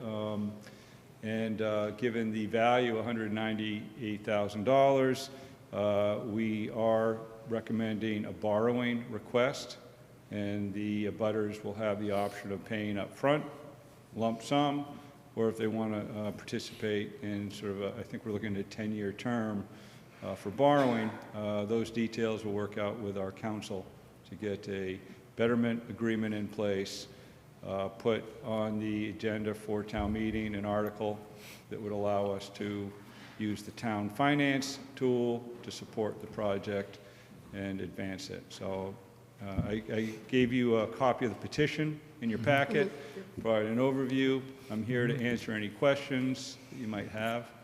Okay. And to be clear, the select board in supporting this would be authorizing a signatory to the petition and also recommending that the town manager utilize $15,000 from ARPA funds to pay for the town's portion of this particular project as one of the abutting landowners. Alan, Mark, I just have one question. Alan, in the write-up, you talked about the difference from the 25-year plan to the 10-year. I'm just curious, with the flooding problem today, the homeowners have septic problems too, right? So there's leaking from their septic in these flood situations. Is this, with the 10-year plan, going to resolve those particular issues? When we say resolve, it's going to mitigate, is what it's going to do. So it's still a risk? There's still risk, and the design basis is not 25, but 25 is not 50. But it's really finding the sweet spot between affordability and Right. function, and I think that's what we've arrived at. All right, and they're aware of that risk. That's right. Okay. Alan, I just want to make sure I understand how this goes, right? So there's a project, it was estimated at 189,000. There's 12 people, we would be the 13th participant. So hey, everybody kick in 15 grand is essentially the math, right? Correct. It looks like 7 or 8 people have kind of signed on to it. If the people don't sign on, are they sort of then like, hey, this is the project cost, here's the bill anyways, even if you didn't sort of sign up? Yeah, How does that work? that is correct. Okay. As the bylaw anticipated, it's hard to get all parties, especially in a private area, to agree. The 60% is that threshold. Yep. And that's really, Yeah, so once you get over that amount, exactly. sort of like, okay, we're sort of That's right. forcing it on everybody else That's to right. say this Well, is not what- just forcing, we're accommodating something that has a greater need and interest that would probably not otherwise happen. Yep. Okay, cool, thanks. A question, I'm just curious, what is Lot 2A? How big is that lot, and what is that? Is that our Lot 2A? Is Yeah. that the open It's just a parcel? small What- parcel. If you big as know the 1A. White Pond or ever look at the zoning in White Pond, these are all quarter-acre, small lots. They predate zoning, and the town actually has a few parcels in that neighborhood.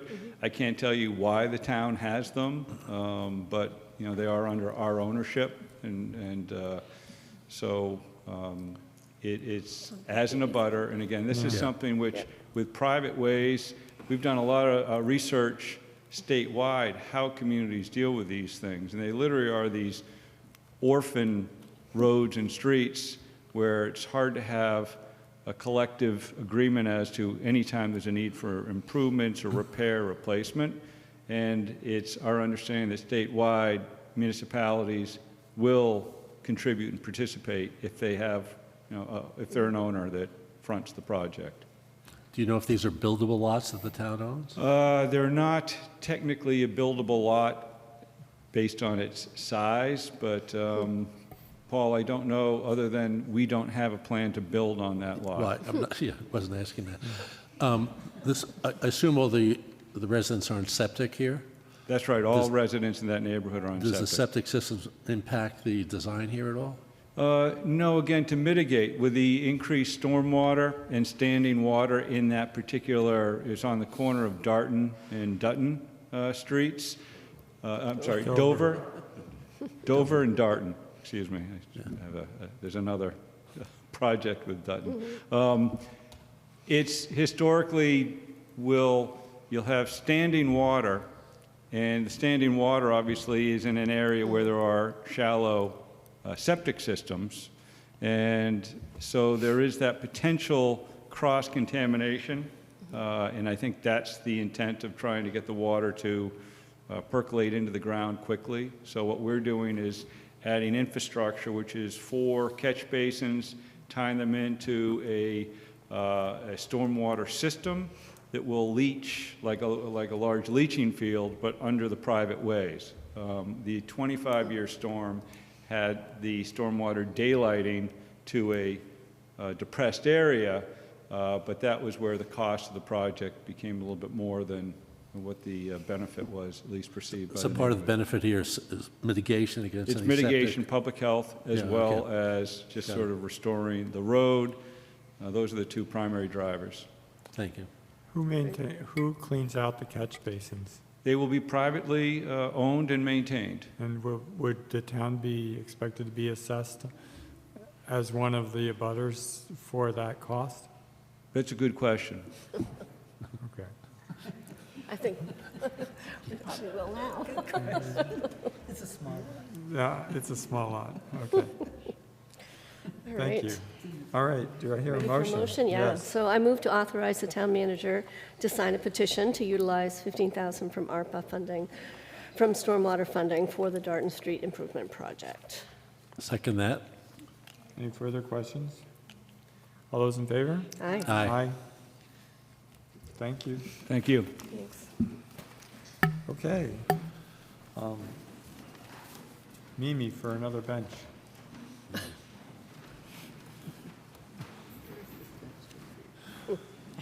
Bruce Freeman Rail Trail. Good evening. I am here for approval for the acceptance of a gift from the Friends of the Bruce Freeman Rail Trail and their request for the placement of a bench on the Bruce Freeman Rail Trail to honor their founding president, Bob Armstrong, who passed away. So this was reviewed by Public Works and by Natural Resources, who approved the location. It's just past William Street on this side of the trail, by where that pump station is, kind of in that general area. Williams Road, Williams Road. yeah.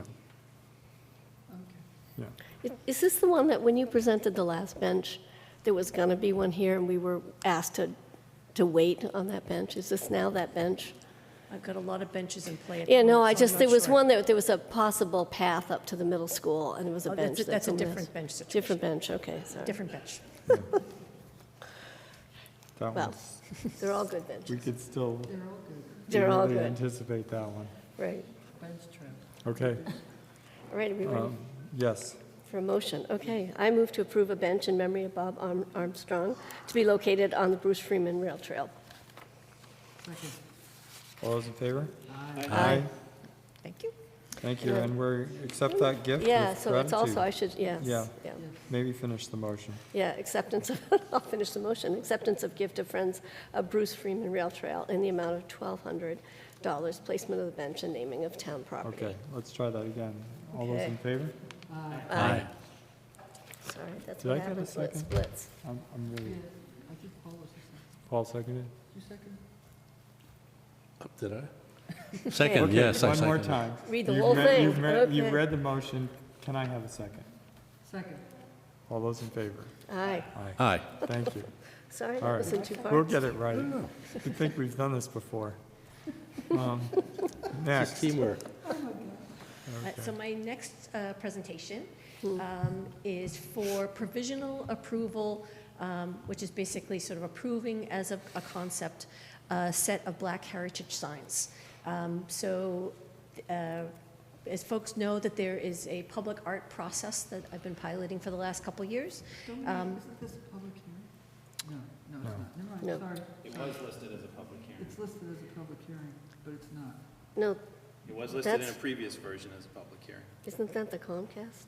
That's, The current- the Comcast current location is a that's- public hearing. Right, but This that's is, On the this, agenda, Right. it's listed as a not on the public current agenda.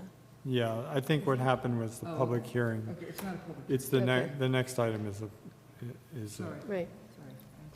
yeah, We have a lot of sorry. paper. We have a lot of paper. So for the last couple of years, I've been piloting a public art process, and this is kind of a process that the Select Board has been doing to approve various projects that are a little complex and require a lot of community engagement for things that are happening in public right-of-way. So this is how we did the poetry phone and the signal boxes and the art decals and the 250th benches and the ones in West Concord, and most recently, looking at the wayfinding signs along the Bruce Freeman Rail Trail. And as folks know, it's kind of a two-phase process. So the first, it usually comes from a committee or from some community group that's got sort of a great idea, and they've got a little bit of kind of buy-in, and usually have figured out how they're going to fund it. And I work with them to develop a proposal, kind of hitting on a regular standard level of categories like maintenance, how you're going to do it. And then we come before the select board to kind of say, like, are we on the right track? And to make sure we don't go too far down the road, but have gone far enough to get some clarity. And then with that provisional acceptance, then it gets vetted out to the broader community to flesh it out in more detail. So for example, in the signal boxes, we're then able to do a call for art and buy-in. So, and each different project engages a different level of stakeholders. So for this particular proposal, the town has received a grant from the Mass Office of Travel and Tourism for a set of 8 to 10 historical signs to recognize Black heritage. And we're anticipating, once with your provisional approval, we'll then go and kind of engage all the different stakeholders in this. That would include public works and property owners and historians and the visitor center and the Historic Districts Commission and businesses and the tour companies, kind of sort of similar to the 250th benches, but its own particular nuance. So this particular proposal was written by Economic Vitality Division with the Visitor Center, the DEI Committee, and the Robbins House. So this was initiated out of the DEI Committee with support letters from the Chamber of Commerce, the Robbins House, and Revolutionary Valley, which is the Merrimack Valley Convention and Visitors Bureau. So we were approved by that grant from Mass Office of Travel and Tourism with a grant of $14,000, and then a $14,000 match was authorized in ARPA funding through the DEI general projects that has already been designated for that. That's general DEI related activities and events. So this project has to be encumbered by the end of June 2026. So this proposal was written back in July, and we just got signed off on it now. So let's see. So we're going to be approaching this similar to like the 250th benches, where we're kind of looking at a lot of different locations. We've identified about 20 to 22 preliminary sites, and we're anticipating that's going to get winnowed down to about 8 to 10. And there's going to be a number of different rationales of how that would be determined. So it might be there's too many signs in that particular area. We want to look a little bit about like what's the overall story that we want to tell. So we might prioritize one location or another. We'd want to make sure it's a safe place to be, that visitors are already going to be there. It's not overwhelmed with signs. We'll still be fleshing out what all those are going to be. Let me make sure I hit all the points here.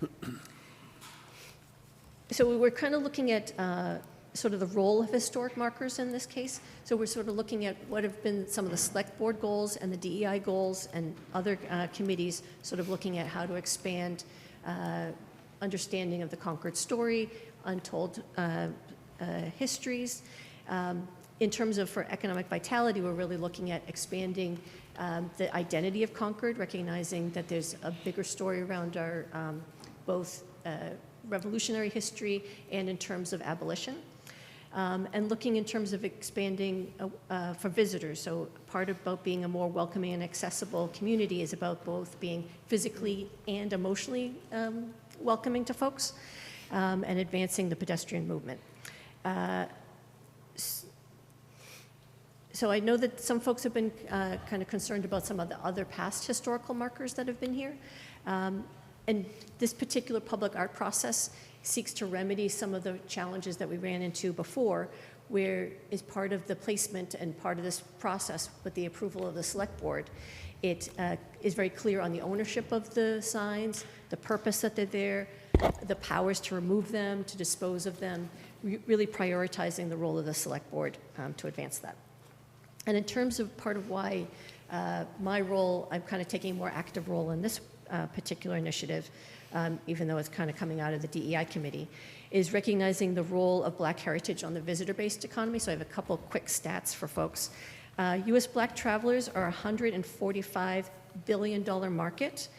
And of those travelers, the spend per Black traveler is just under $3,000 for each traveler. 79% report that feeling safe and welcomed in a destination is the top priority for when they determine where they're going to visit. And recognizing that safety starts in the story that we tell and then the experience that people have when they're here. And we've been showing in Concord that commitment to kind of expanding that story, as we saw earlier, the Patriots of Color video, The Patriots of Color tours this past year was the #1 of the specialized tours that were done. And the Robbins House just recently reported in the Concord Bridge that they have seen a 30% increase in their visitors this year. So we're seeing that there's a lot of interest in this. These Black Heritage signs would be used to make it easier for people to do self-guided tours. So we'll have companion maps and digital resources, and then would look at kind of having an anchor for when there's actually guided tours. So I'd be pleased to answer any additional questions, and Joe from the DEI and some other members from the committee are here to answer questions too. Okay. I just have one question. I mean, because this is these historic markers, is the Historic Commission going to be involved in review and approval of these markers? So we have kind of timed it out. There's going to be extended time to be able to really look at the historical accuracy and the particular language. Some of them we anticipate will be in the historic districts committees as well. And sort of, we're kind of fleshing out a little bit of like, would there be like a working group that would be kind of looking at it closely, but recognizing we'll expand beyond that to make sure we really have our facts straight. Okay, I would just recommend involving them somehow in this process as well. Yeah, we didn't want to go too far down the road if this wasn't if this was a non-starter. Cameron? Yeah, so I guess maybe a couple of questions and maybe some comments. So just to confirm, these would be permanent sort of historical markers? So in my mind, nothing in this world is permanent. Right, but so these they're markers, not intended to be something, like some of the artwork is sometimes there for a little while and then it's removed. This would be intended to be like a permanent type of installation, like other historical markers? So I don't know how historical markers happened up to now. I'm sort of treating this like signage. So it is an informational sign, and that to the particular terms in which they'll be installed is to be determined.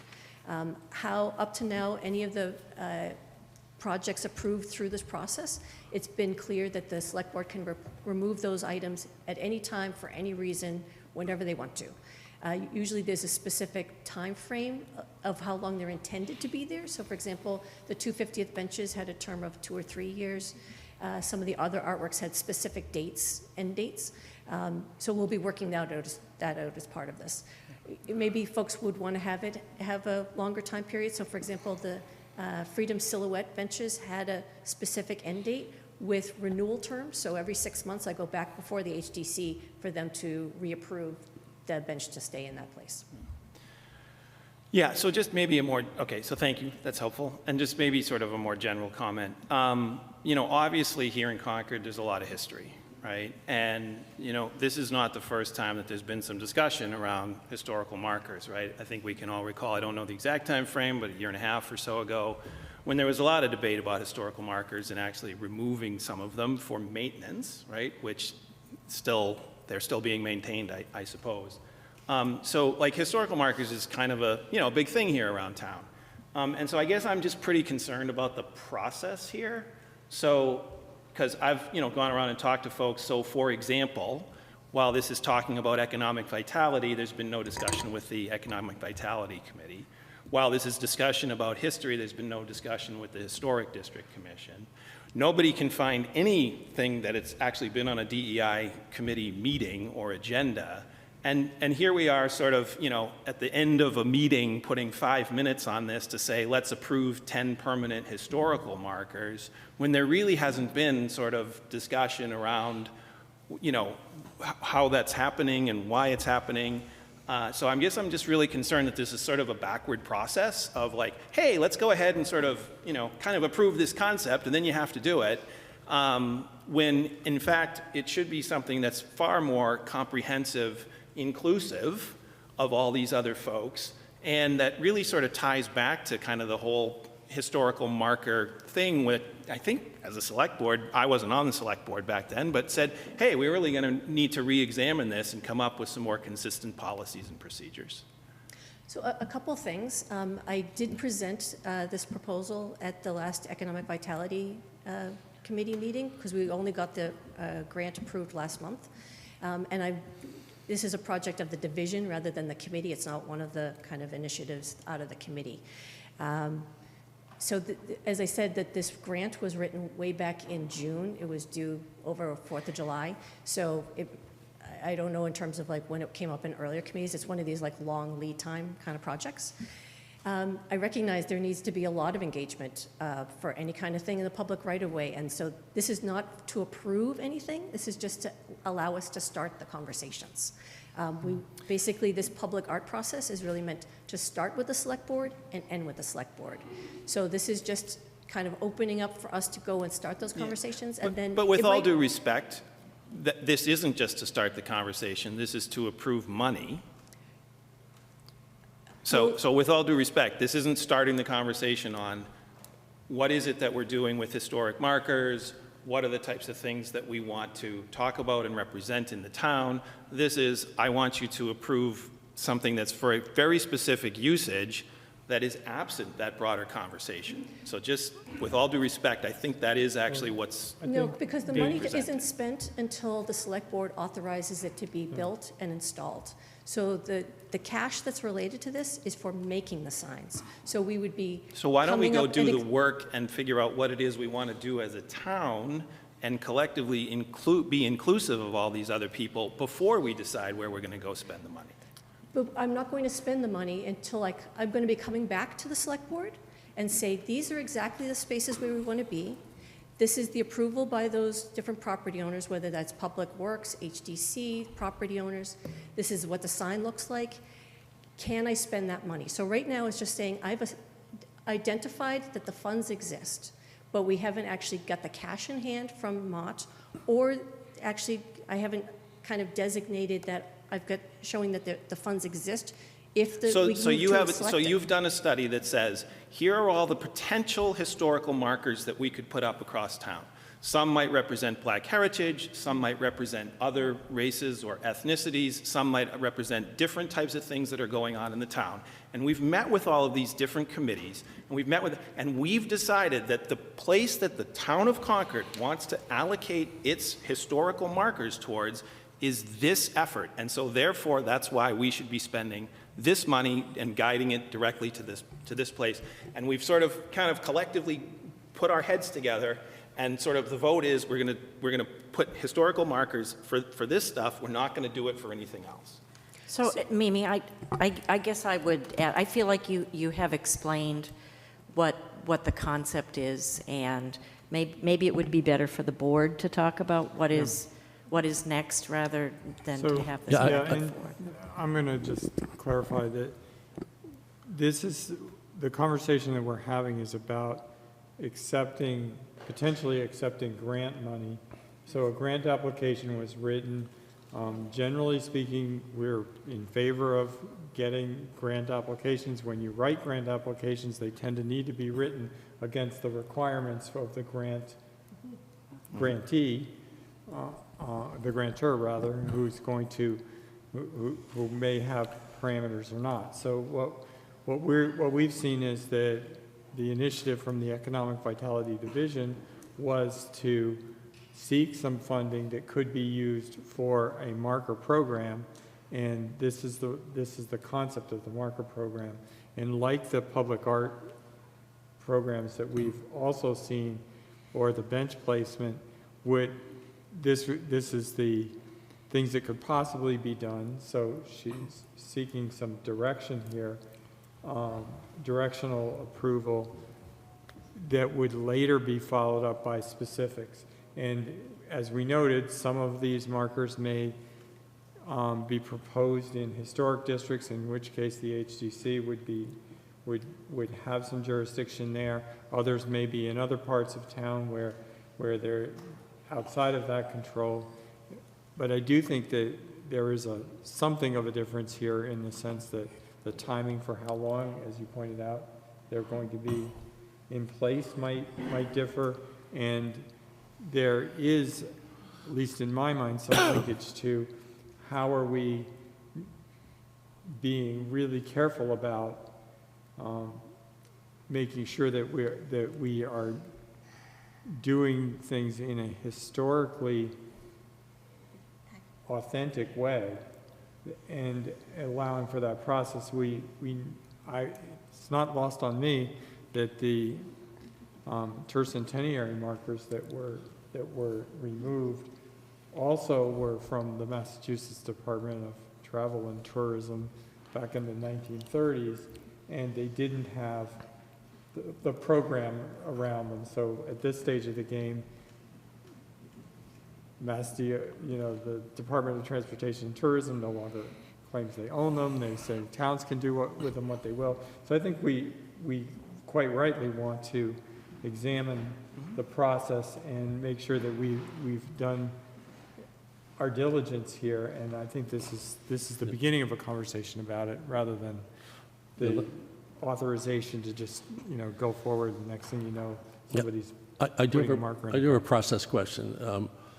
There's a timeline laid out here, but stepping back from that, what is the public consultation? What's the steps in gaining sort of input on where these signs go, what the signs comprise of, just the public input? It seems like there's a big upfront need for that, but yet the timeline sort of, at least if I take this literally, it says you will start talking about it in March after a lot of things. So how can you accelerate the conversations with the public? Well, I think now that it's on the agenda tonight, some of those conversations are already starting. I think that the research to Black history in Concord has been an ongoing process over the last few years, especially led by the Robbins House.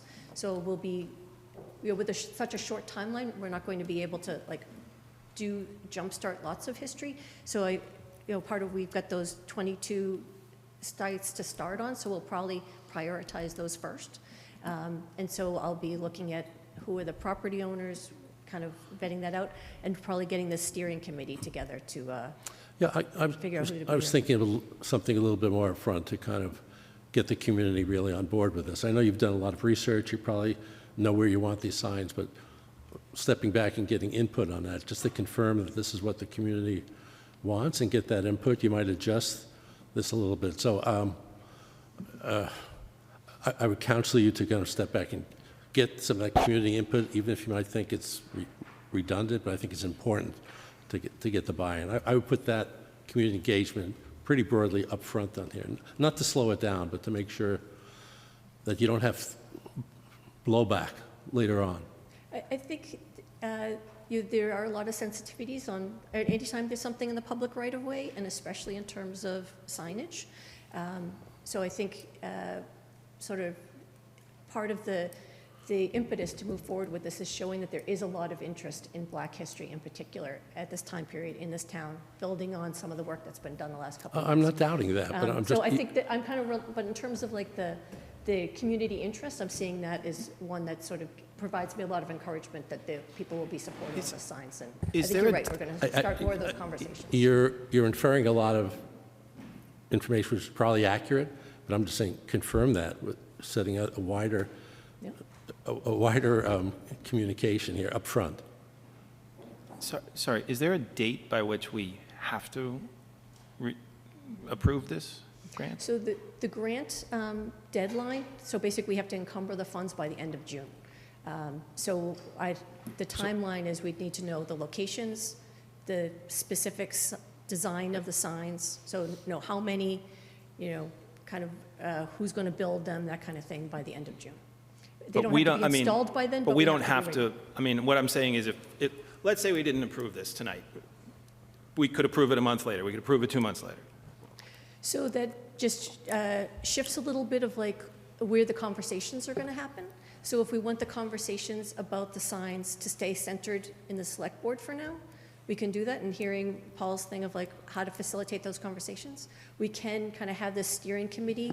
We can move forward and gather that group to do that and kind of let us run down the road. And maybe we'll find out in 3 months, this proposal, it's a non-starter and we can't pull it together. And we'll basically not get the grant funds that have been allocated to us. There's sometimes projects just don't come together.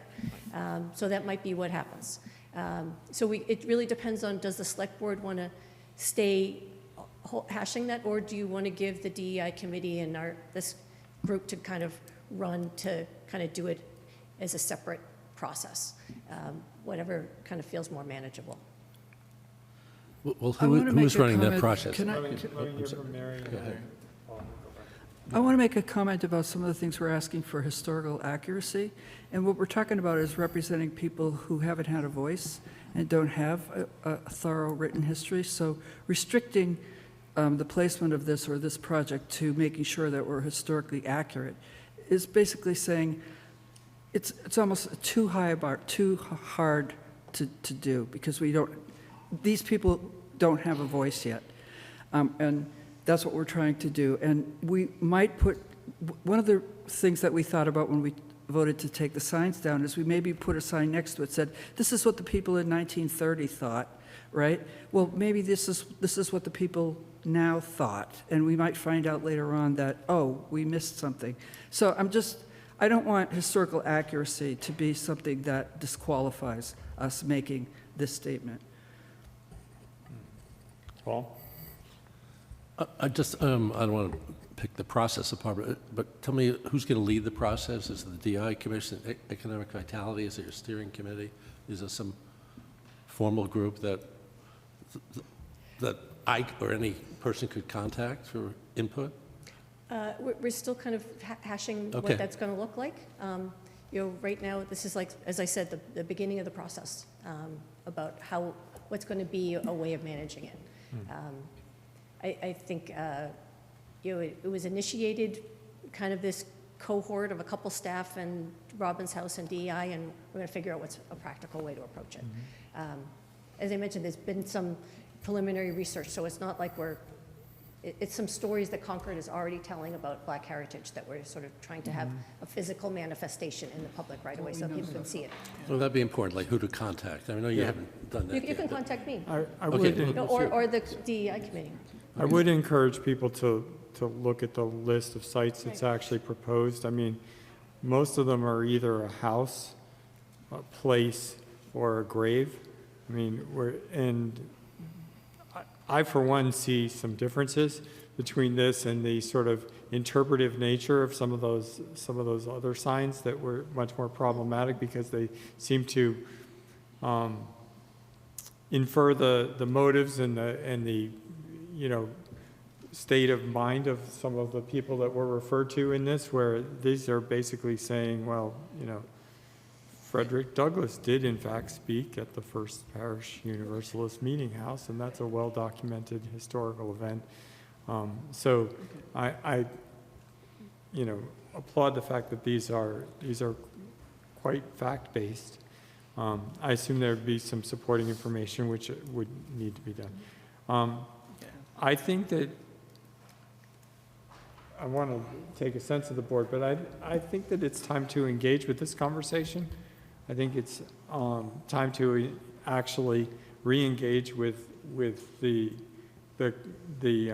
challenge that the historical markers also.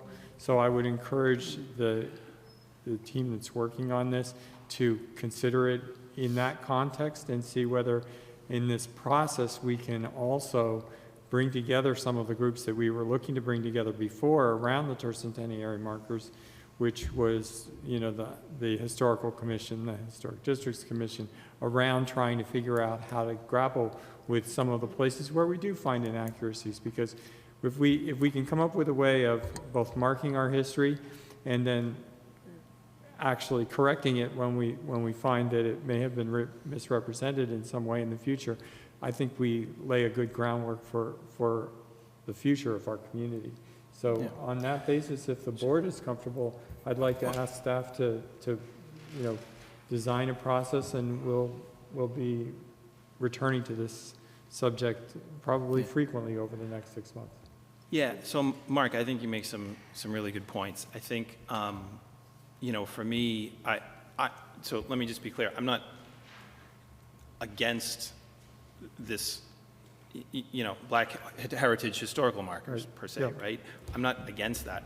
I just think that we should actually go through some of this process. I agree. Before we say, okay, this is what we're going to do and this is where we're going to do it. And so doing a little bit more of the work with engaging some of the people like the Historic Commission as an example, just to me would feel good to like say, okay, like, hey, you know what? And again, like I see the list, I don't know, I mean, there's a list of sites, right? Okay, you mentioned that some of them are very factual, very historic. I don't know that, right? So just everybody goes through the same process: awareness, understanding, acceptance, and commitment. I will just tell you, I wasn't even aware of this until the agenda came out, 2 days ago. So it takes a little bit of like, well, what is this, right? And so that, to me, is just engaging the community in that before we say, hey, we approve to move forward. So I'm going to suggest a learn by doing exercise here. And I personally find that when you have an actual problem to solve, it usually gets solved. And when you have a theoretical problem to solve, it usually creates an argument. So I think let's see if we can figure it out.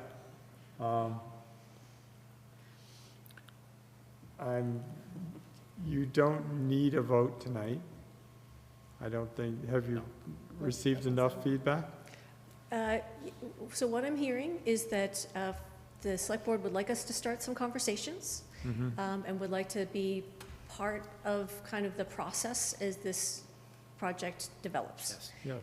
And the understanding is that kind of affirming kind of how this process generally goes is that the select board will formally kind of look at the proposal once we actually have specific sites, specific language, specific designs of what that would look like. Great. Everybody okay? I think that's great. Great. Thank you, Mimi. Thank you. Okay. We're going to move on to the grant of location public hearing for the Comcast petition around the Concord Museum. Okay, so I'll move to open the public hearing at 8:21. Do I hear a second? Second. All those in favor? Aye. Okay. Who's presenting on this? No, I do see Jason. We have somebody online from Okay. Comcast. Yes. Thanks. Sorry. Good evening, everyone. My name is Rebecca Fracassa. I'm here representing Kathy Maloney of Comcast. We request permission to install cable to be owned and used by the petitioner along and across the following public way or ways from Lexington Road, from utility pole 27 to utility pole 15. Thank you. Kristen, could you put the map up? Yeah. Thank you. And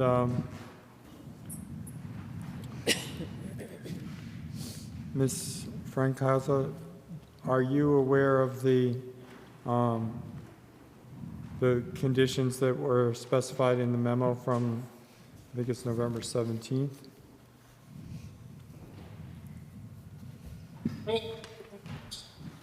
I have a November 5th petition. Okay. And in our packet tonight, we have a grant of location request. There's a memorandum that provides comments to the select board for the petition. And additionally, it indicates some conditions that Comcast will agree to meet, like prior to construction, the applicant will complete a pre-hearing site visit with the Concord Municipal Light Plant, and it specifies where the aerial cable is to be installed, and the applicant must complete an applicable transfer work between the old and new utility poles, and the as-built plan will be provided to the Municipal Light Plant Engineering. So you're aware of those conditions? Yes. Okay. All right. Given that, do we have any questions or comments from the public on this petition? Looks pretty straightforward. Any questions from the board? No? No. Hearing none? All right, I move to approve the petition for grant I of think we have to close the hearing. no. I think we close and then. Close it and then vote? Yeah. All right, so I'll move to close the public hearing at 8:23. Okay. Do I have that second? All those in favor? Aye. Aye. I'll note Ms. Hartman abstains. And All now right, we are we can- now ready for Yep. motion? All right, so I move to approve the petition for grant of location from Comcast for the Concord Museum. Do I hear a second? Yep. All those in favor? Aye. Aye. Thank you very much. All right. Thank you. Okay. Our endlessly patient town moderator approaches the podium. I thought we Thank were you, doing- Carmen. I thought we were doing Giroux Park. Oh, I'm sorry. Yeah. You know what? Is that a thing? Yeah. We have the still Giroux doing Park the Giroux update. memo? Okay. I mean, Oops. if you want to flip-flop, I would assume that's Do you want fine. to, why don't we deal with APP 10? Okay. Yeah, let's do that. Well, Jesse, you don't mind? Or- She's okay. here for the next- Okay. the duration. Thank you. We're going to take up agenda item 16 for a moment. Is that me? Yeah, that's you. Excellent, okay.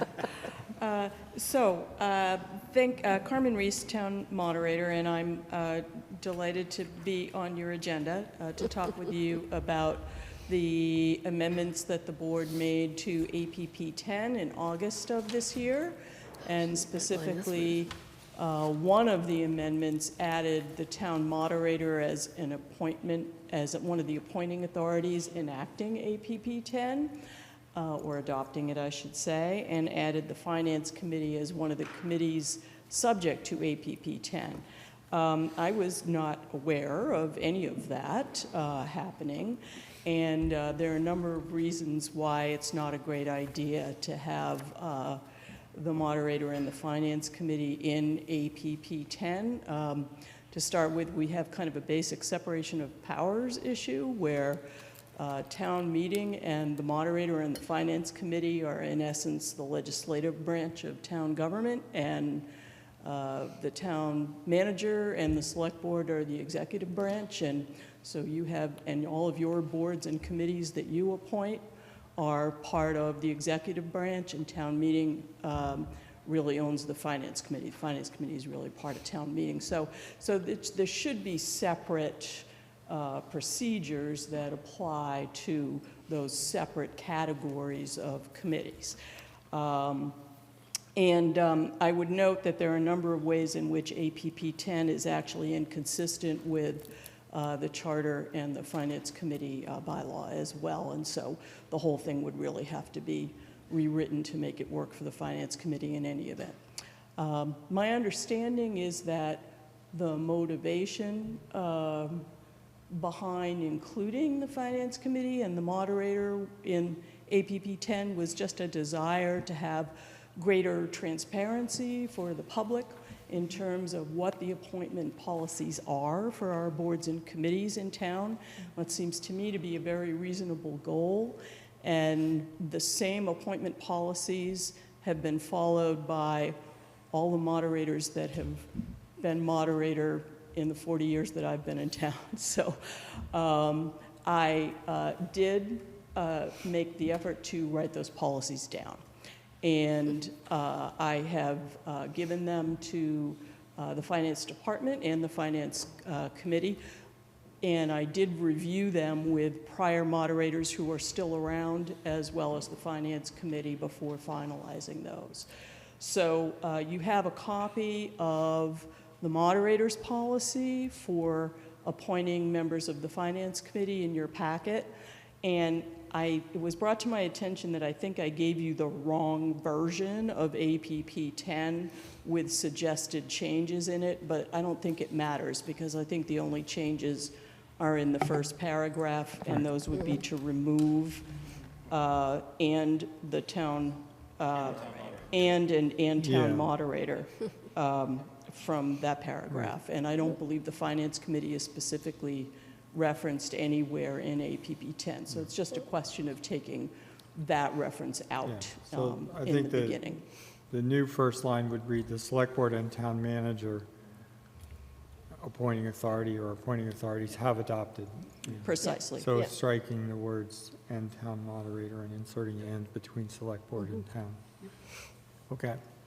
So that would be the action that we would be taking. Also in the packet is the what you referred to, which is the town moderator's policy, which would become a finance department policy for the finance, for appointment, which is now published on the Finance Committee webpage as It's well. actually not posted there yet. Not yet, about to be. It's going to be. Okay. I've asked, but it's not there You yet. have the authority to just say this is the. Yes, of course I do. I have the responsibility to, to make these appointments, and I do follow a policy in doing it. Yeah, no, but I'm saying this is a new policy, right? No one had ever written one before? No one's ever written it before, but it's not a new policy. Okay, yeah, no, but I'm just saying, like, you don't need approval from someone else to say this is the policy. Right. I do not. Okay, got it. Yeah, and broadly speaking, it's pretty consistent with the norms that are already Right. institutionalized in APP 10. It is. I think if you look through it, you'll see that, things like residency and age, everyone filling out a volunteer form, terms of appointment, and, some of these things are in the charter or in the Finance Committee bylaw. Yeah. And the number of terms is the same tradition that we have had. It's not actually written down anywhere except in policy format. It's not binding, but, that's always how we have done it. The ineligibility for appointment to other boards and committees, that's in the charter. That's one of the ways in which APP 10 is actually inconsistent with the rules with respect to the Finance Committee. Vacancies, criteria for appointment. One of the other, the select board and the town manager do have the authority to remove people from boards and committees. I do not have the authority to remove anybody from the Finance Committee. That's not in the charter. And it's not in the bylaws. So it's another way in which APP 10 is inconsistent with the Finance Committee. The rules applying to it.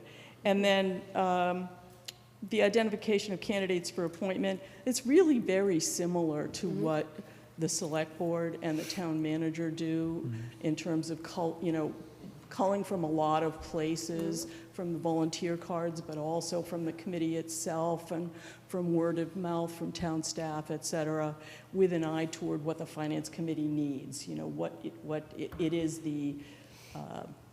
it's the financial watchdog of the town. It's the principal advisor to town meeting, and it needs to have broad representation of the voters in town, and it needs to have enough of, among them, it needs to have a skill set that allows them to do their job. So that's pretty much what we look for. And it has certainly been my practice to put potential candidates in touch with the chair of the committee to just kind of make sure that a candidate coming on understands the Finance Committee is not a light lift. And it's really important that people who agree to sit on the Finance Committee understand that they will be working hard. And it's very important for them to, show up. And so, it's really very important. And so I think that there's nothing like talking to someone who's on the committee and has been on it to get a real understanding of that before you agree to the commitment. And then the Finance Committee chair then also has, a pretty quick sense of like, is this person going to fill a need that we have? Do I feel that this person is going to be able to work effectively with us in a committee format, So those are all things that we think about in making these appointments. Thank you. Can I ask a question? Sure. Thank you, Carmen. You made a statement that the Finance Committee is the financial advisor to town meeting. Yes. And there's a nuance there. So it's to town meeting. What about the select board? Are they advisors to the select board, or do they advise town? They are advisors to town meeting. So here's the thing. The Finance Committee under our bylaw is responsible for establishing budget guidelines and giving advice to town meeting on every article that has a financial aspect to it, to town meeting. And the process through which the Finance Committee formulates the budget guidelines and their advice, it necessarily, and if you read the if you read the Association of Town Finance Committees handbook that's prepared at the state level, this is acknowledged there, that the very act of the Finance Committee being involved in the budgeting process and creating guidelines and asking a lot of questions in order to formulate recommendations does have an impact on the process. So it ends up influencing the town manager, the school committee, the select board, in terms of all of our budget units, in terms of what's requested in budgets, and maybe on capital projects as well. But they are not specifically charged with advising the select board or the school committee or the town manager. They're advising town meeting, but you all have to go to town meeting in order to get your budgets approved. So it's very interrelated. Okay, thank you. Any other comments? So, in keeping with our practice, to some extent, this was an information update. We will handle, we've already talked about what the actual change to APP 10 is, but we don't have that in front of us and didn't have a vote scheduled on it. So what I'm going to just propose is if everybody's okay with that 3-word change, we just put it in the consent agenda for next time so that we're, good idea. we're looking at it now. Yeah, and, that's good.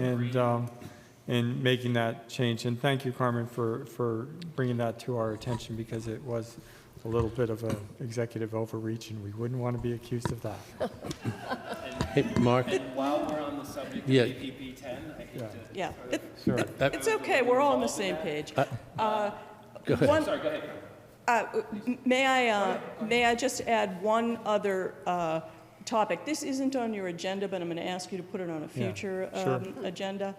There is a 50-year-old charge of the Finance Committee Oh, okay. by a select board in the 70s that is still sitting on the Finance Committee website. It is, it should be formally revoked by the select board, and that's for several reasons. One is that there was never any authority to issue that charge, and I have consulted with town council on that, who agrees. And the specific charge to the Finance Committee is actually in the Finance Committee bylaw. That's where it is. Town meeting can charge the Finance Committee. So by enacting bylaws and by standing votes, there are a couple of standing votes. They aren't binding exactly, but they're certainly highly persuasive for the Finance Committee. That's where the charge comes from. I don't charge the Finance Committee either. It's town meeting that charges it. And there is, if you back up, we start with state law, which requires us to have a Finance Committee to advise town meeting on financial issues before town meeting. We then go to the charter, which requires the appointment of a Finance Committee by the moderator. And it doesn't say anything else about what the Finance Committee is going to do. And then you go to the bylaw, which says how many people there are going to be, how long their terms are going to be, how their terms are going to be staggered, and what they're going to do. And that's where the charge is. Okay. And so if you look at that charge that is 50 years old, okay, you know, among other things, it says if there's a vacancy, the Finance Committee will get together and make their own appointment. Okay, so that's not authorized. Okay. And it also mentions a couple of statutes that have been repealed. Okay. I think we'll happily do that. So I would ask you to just put that on a consent Of course.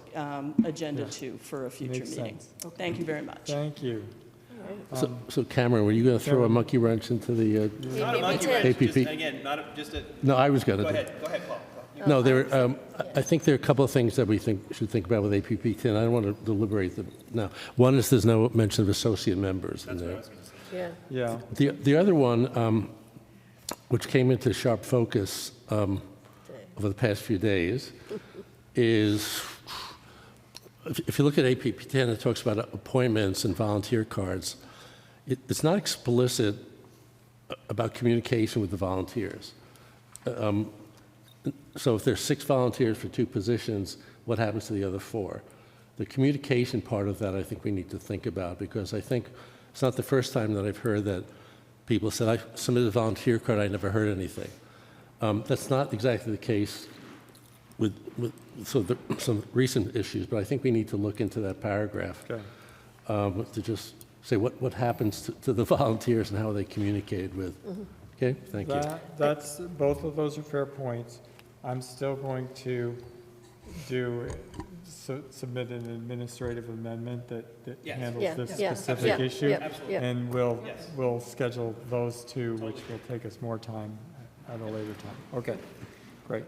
I just want to keep Cameron revising things, right? Yeah. No, I have something else to add to it, too. We should look at... I noticed a couple of typos when I reread it, Yeah. and even though I knew that all the changes were in the first page, I reread it because I always have questions. Jess, I think we're ready to hear about Giroux.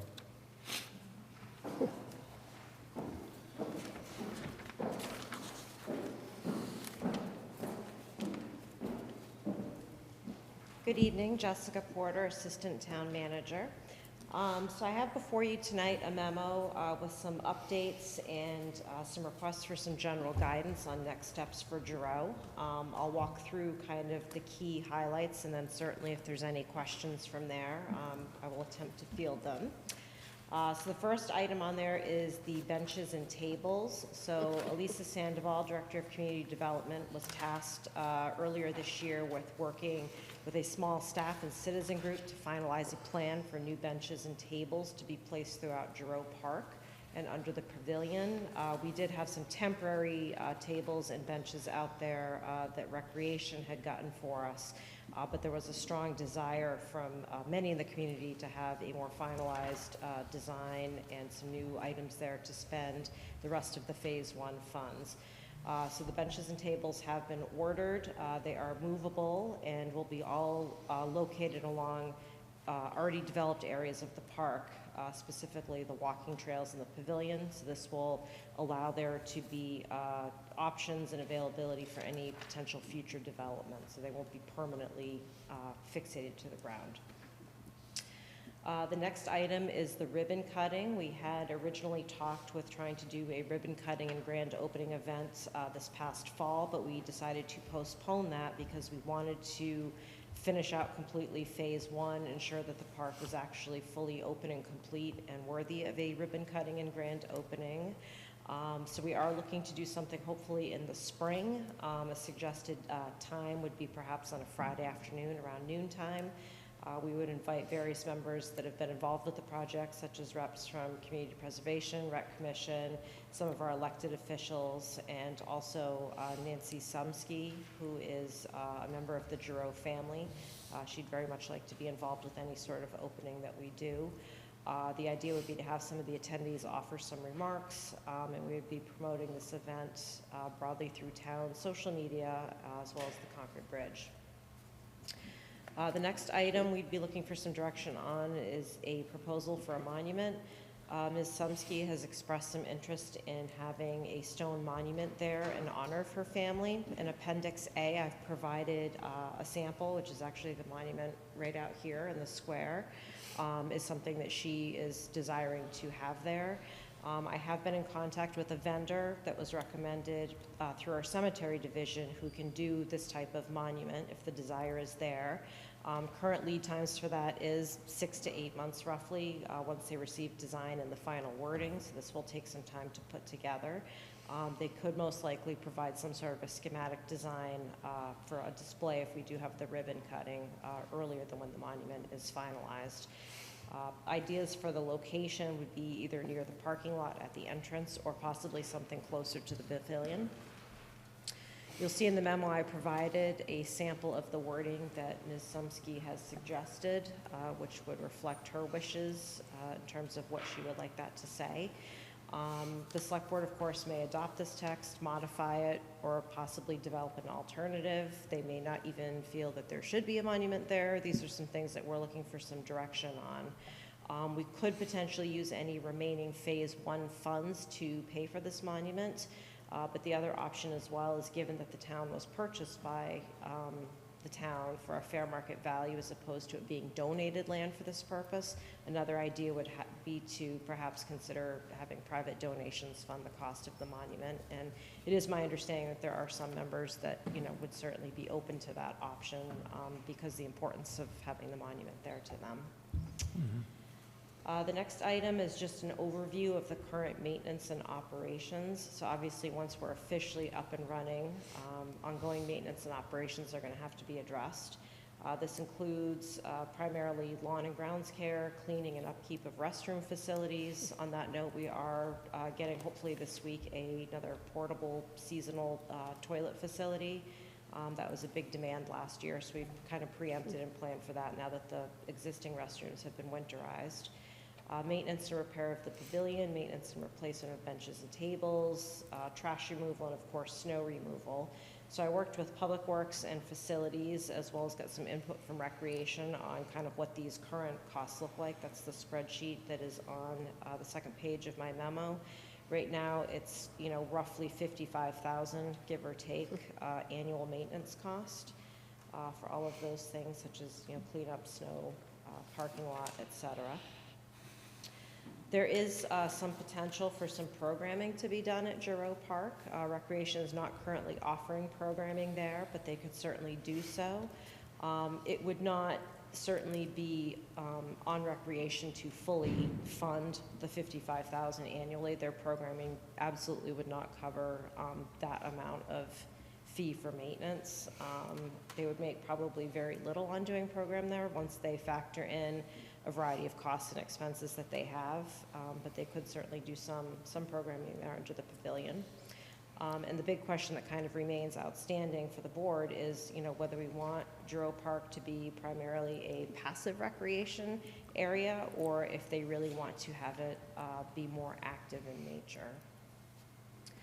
One option we've talked about is possibly renting the pavilion. So again, we could potentially make some revenue on renting the pavilion, but again, that's going to require a department or persons to actually manage that. Right now, the pavilion is available for free for use. They can reserve space through the town's permit program, but renting that could be potentially an option if people want to ensure exclusive use. The pavilion at other times would, of course, always remain free for public use. It's just when somebody wants to reserve it specifically for their purposes. Again, I've outlined some of the potential programming that Recreation could possibly run there, most notably under the pavilion. But as indicated, I note that there's fees that would have to be structured to cover all of the direct and indirect costs, including staff compensation, administrative oversight, supplies, et cetera.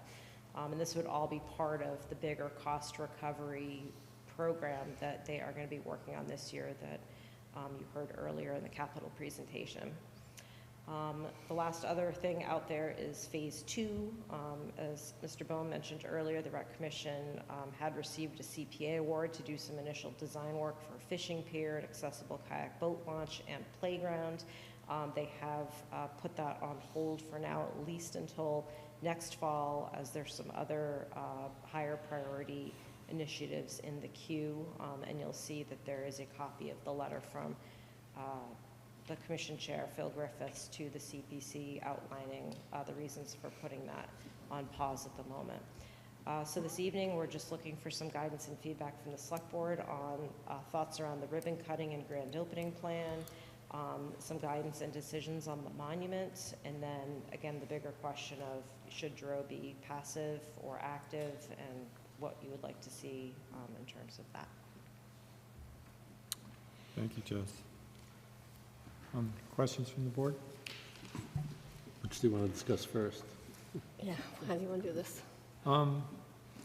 Let's sort of, you want to take the topics in order, or do you want to go by person? Yeah, do it in order. Order's good. Let's go, okay, so you said that out loud that the benches and tables would not be movable, but the memo you said they would be movable. Are we talking about some kind of limited mobility or on a tether or something? Two different types of benches. I think the difference between what's under the pavilion and what's in the park itself.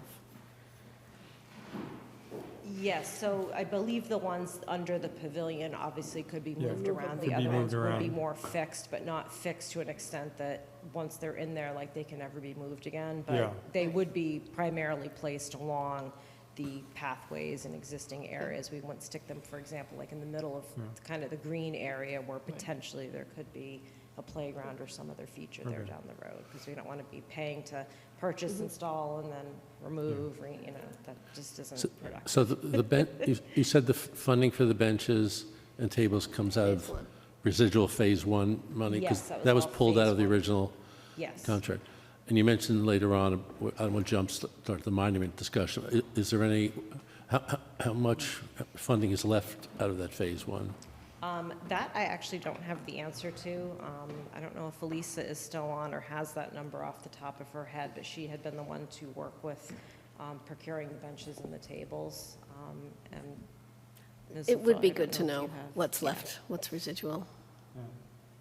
I thought I remembered a number of 80,000. That was the original, That was that the- was Right, left. but That now was the we've Phase purchased 1. the benches and tables from that, and I don't know what that. Oh, you final mean amount- after that? It's the Yes. residual of It'd be that. anything left How over much after that. how much did the monument that's out there, would that cost to do at Giroux?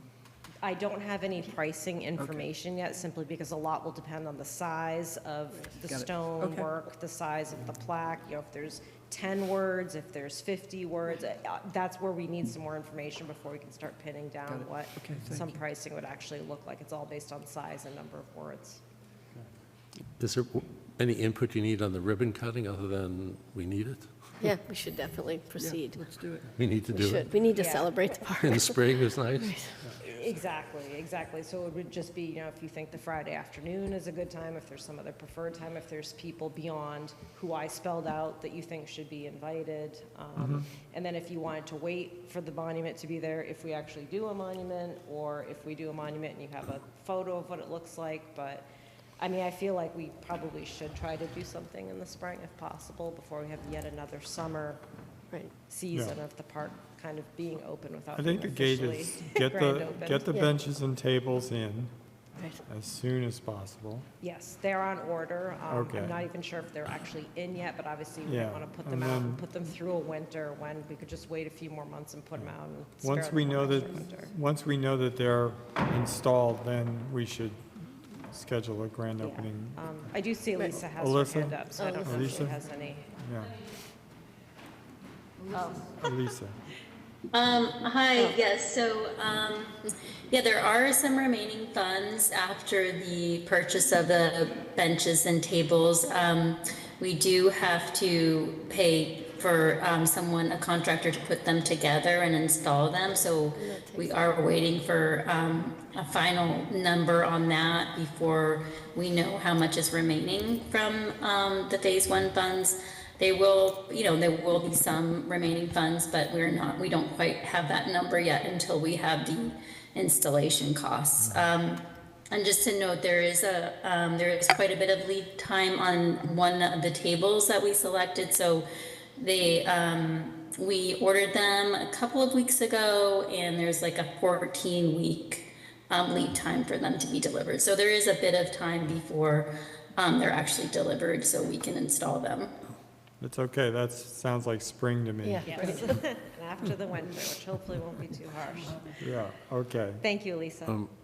Just comment on the monument. I think it's a good idea. I think it's respectful for the Giroux family.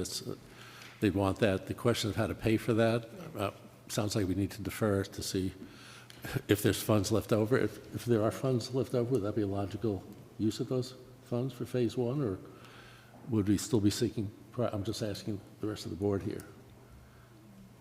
I'd be in support of it. Yeah, right, I think if some, or if it doesn't cover all of it, I think the remaining balance after we get the tables and benches done could be used to at least partially offset that. So I think it'd be useful for us to understand kind of how much is left, what type of monument might be able to be procured for that, and then we could probably better assess whether that seems like the appropriate recognition or whether something else needs to be done to do that. Yes?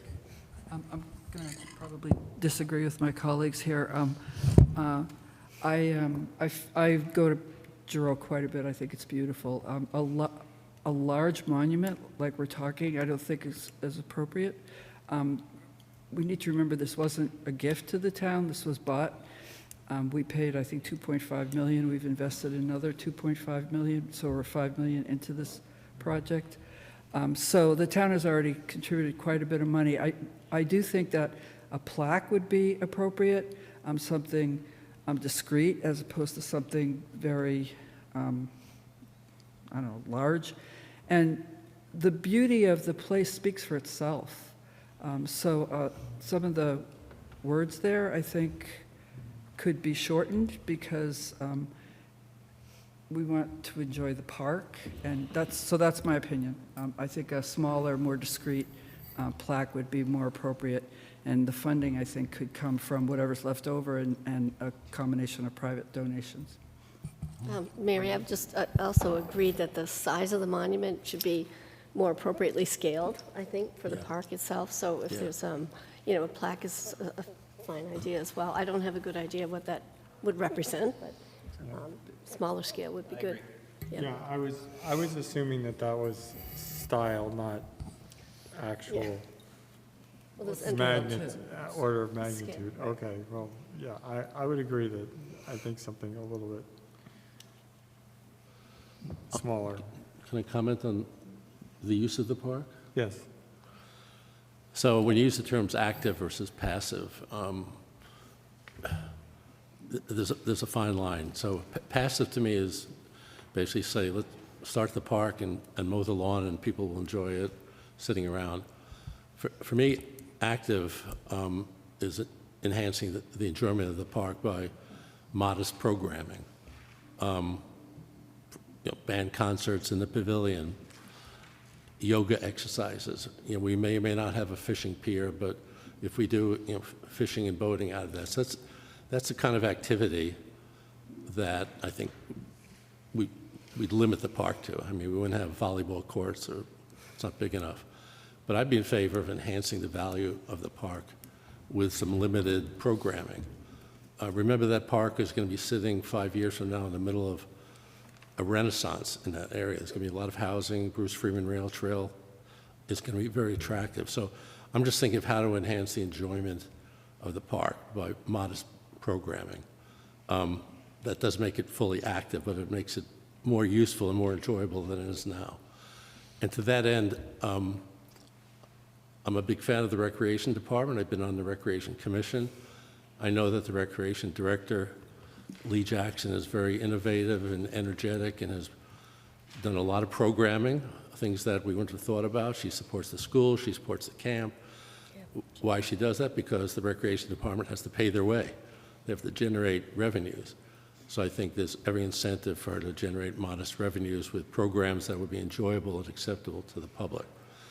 So I'd like to see the Recreation Department, because right now the park is a bit of an orphan, right? I mean, who, quote unquote, owns it? We know Public Works is going to have to maintain it. But as far as thinking about the park and managing it and programming it, even programming the pavilion, right? People are going to want to use the pavilion. You don't want any conflicts. I think the Recreation Director and Recreation Department would be great to kind of steward that. So that's kind of my opinion. Sure. Speaking of the pavilion as well, one idea that came up when I was speaking with Ms. Jackson earlier today, we do have the pavilion at Rideout as well, but that one is not rented. So from her perspective, it would almost make sense that if we're going to do anything with pavilion rental, that it would kind of be both pavilions get rented or both don't. I can see why that would be potentially awkward or conflicting if people say, hey, I want to reserve a pavilion here, but I don't want to pay, but we can give you this one here for free. So that's just another thing, Well, true. to keep in mind. The pavilion Rideout is a kind of a pavilionette. Yeah. Right, and it certainly doesn't have you the could view that you could Giroux do a has, lot of but- more things. People have approached me, we want to do a band concert. How do we rent that out? I said, right now, I think you have to get in touch with the deputy town manager. So I think there is there's need, the desire to do more things there.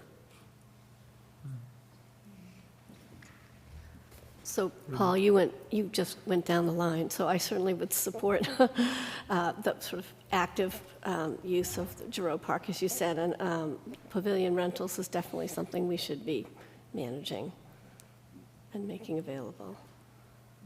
Were those your key? Those were the key topics, I think.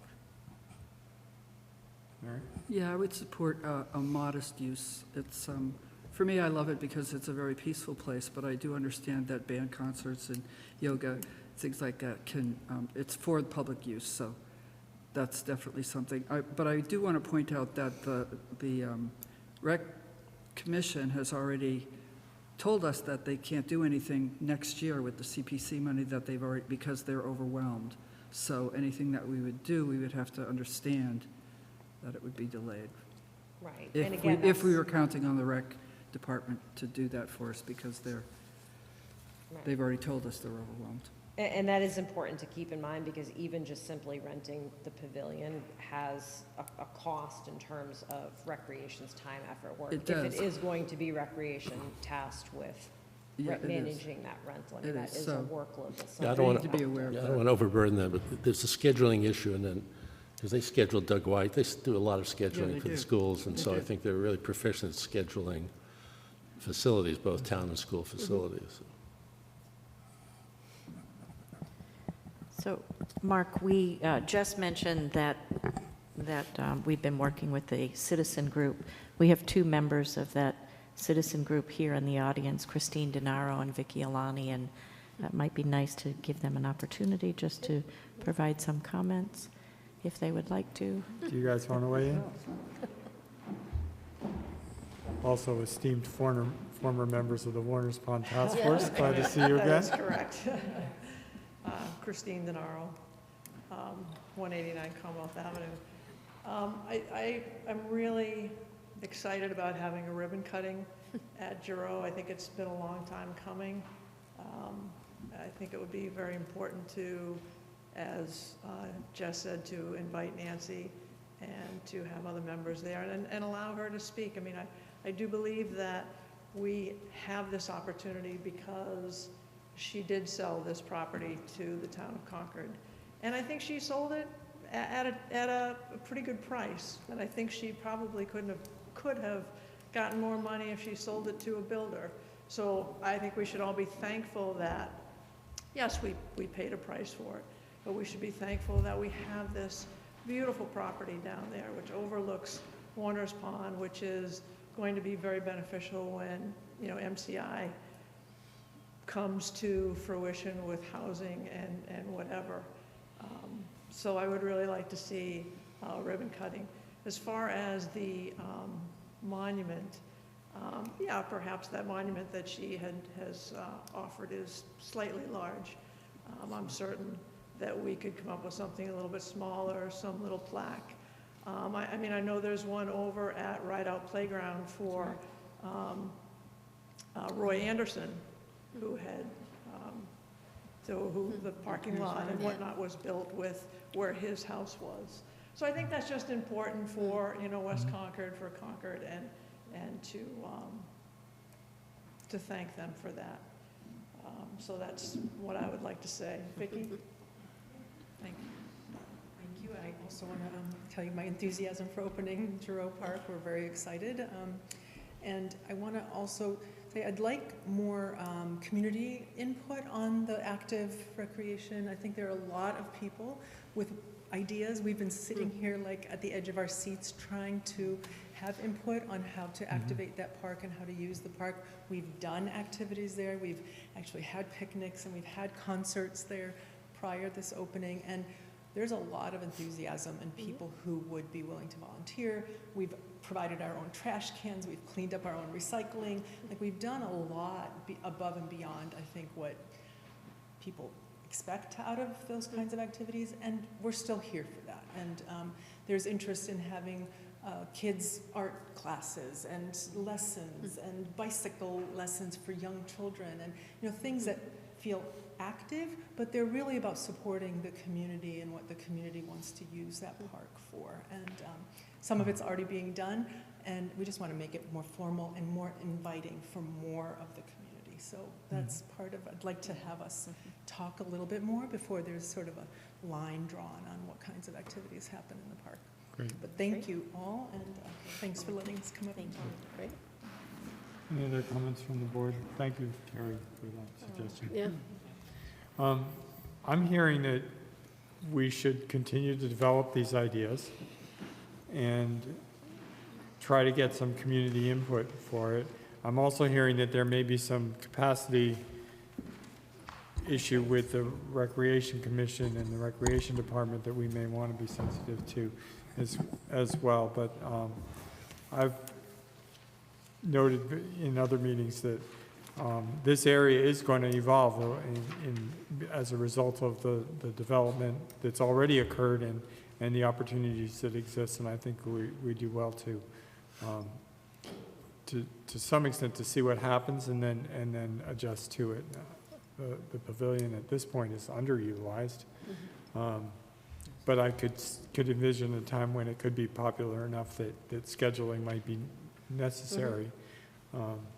I think that even trying to implement a scheduling program has costs, and there's sort of enforcement of that may be overly burdensome actually at this stage of the game. So I don't think I would rush to do that either. But I do think that how the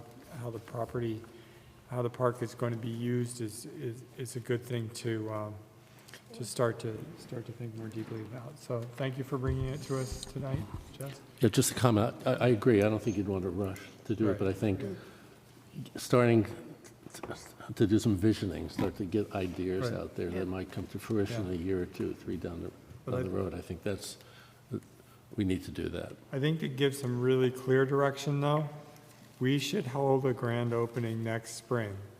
Yes. Like, let's even say before town meeting. Yes, good idea. Okay? All right. And Jess, get out the yellow paint and fill in the sign. So people can see it. So, that's the one piece of this I would write to left schedule. You would what? Write to, in other words, pick the date and work back from there. Yeah. Okay. Good. All right. That brings us to the anti-Semitism and bias initiatives. I would note that the members of the DEI Commission and I met with the superintendent and DEI director and chair of the school committee today, and had a productive conversation about some of the initiatives we might co-sponsor around education and development along these lines. And so you can expect to hear more about those ideas in the coming weeks. What we have in front of us today is really an opportunity for a first read of a proposed revision of the DEI Commission charge. You heard in comments earlier today, and I know we've been receiving some correspondence as well about the community input that was solicited for this. It's been posted. There was a commission meeting last week and a community coffee where this was discussed. There's been quite a bit of community input.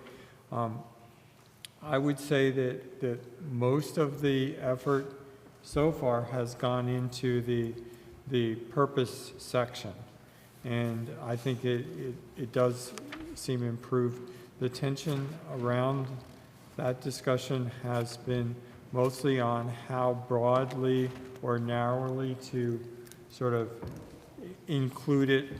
Our impetus for updating it had to do with the fact that, I think I mentioned this earlier, of all of the communities that have a DEI commission or even a human rights commission in Massachusetts, none of them explicitly mention anti-Semitism in their charging documents. So we would be first just by doing that much. But it is pretty amazing. And the highlighted words represent, It's in there. well, it's in there, But as well, for example, in the last paragraph before section B, that's the second page of it, I think. It lists it's a long sentence, so I'm looking for the beginning of the sentence. These groups include but are not restricted to, and blah, blah, it goes on. Religious groups who have faced systematic discrimination, marginalization, persecution, including Jewish communities. And then, I'm sorry, and this includes but is not limited to preventing and responding to racism, classism, ableism, anti-Semitism, Islamophobia, and other forms of religious bigotry, homophobia, xenophobia, anti-Asian hate, anti-Arab hate, and ageism, transphobia, sexism, and other forms of oppression. And then that sentence goes on to include words that were already in there. So I think that area has been well crafted. However, I also think that it's a good time for us as a board to think about duties and responsibilities. There's been less updates to that proposed by the DEI Commission, and I think we may want to weigh in on that. So I'm going to encourage you as the board to read this, think through what your suggestions might be, and we'll come back to this. Okay, good. Probably in the first meeting in January. I think we have another agenda that's going to look kind of like this agenda coming up in 2 weeks, so it seems quick. But and why don't we use Kristen to consolidate? Yeah, I was going to say, do you want us to send comments? Yeah, comments or a proposal or Because I had actually already sent some to the DEI That's fine. Commission. They've handed On my own behalf. They voted to send it to us in this form, Yeah. so it's up to us. Yeah, okay. Yeah. So, And a lot we of should send it to Kristen. Yeah, let's use Kristen to do our cycle of that. I just set an expectation because we have been getting comments from the community. This is in the hands of the select board at this stage of the game. So if members of the community want to make suggestions of what they think should be in here, they can also use their variety of methods to contact the select board and give us their suggestions. And what I'll commit to do is let's try to get suggestions back in 2 weeks, and then I will try to consolidate that into something that we would call a workable draft. So just process-wise, the DEI Commission has sent us, hey, this is our proposed draft. Yeah, right. It's now up to us to say, hey, changes we want to make. Yeah. Do we have to go back to the DEI Commission? Well, it's our charge. I'm gonna suggest that we should publish a draft and allow comments on that. And I think it would be certainly collaborative to make sure that they have a chance to meet and give us feedback if they want to adjust it, but it is our decision at this stage. Can I make just a general comment? Yes. Currently involved in helping committees write different charges. I think having a charge that's simple and clear, and especially on the duties side, I think is really important. I think what you've done here is you've included a lot of material, especially on the purpose end. I'd look to simplify that. It certainly looks like you've tried to have a wide tent by mentioning lots of things. Yeah. Think about whether you can categorize that rather than specify each piece. I remember before you thought about adjusting the charge, you had a pretty simple charge. At that time, anti-Semitism emerged, and we said, let's add anti-Semitism. And so now it's taken on a more complicated life. And so look to simplify that. You have 18 duties, and maybe some of those can be combined. So we'll give you suggestions on that, but short of that, I think duties and responsibility is where to pay attention. What the format of the purpose section actually is an introductory purpose paragraph, a definition of what we mean by diversity, a definition of what we mean by equity, a definition of inclusion, and then what the committee is actually working to create, and it is in one paragraph. So, and I think in this particular area, it is definitions that matter to a great deal, because so many people do bring their own lens to the words, that there's value in Right. being clear. But again, I mean, I don't want to litigate it here or unpack it here, but there are, I think, ways to simplify Yeah. Sure. and Yeah. just Okay. sort of say, and actually, maybe, there's some stuff that's like, well, that's more debatable or more judgment, just let's Yeah. keep it simple as to what those definitions are. An example, ethnicity versus every ethnic combination, or religion versus every religion. Right. And,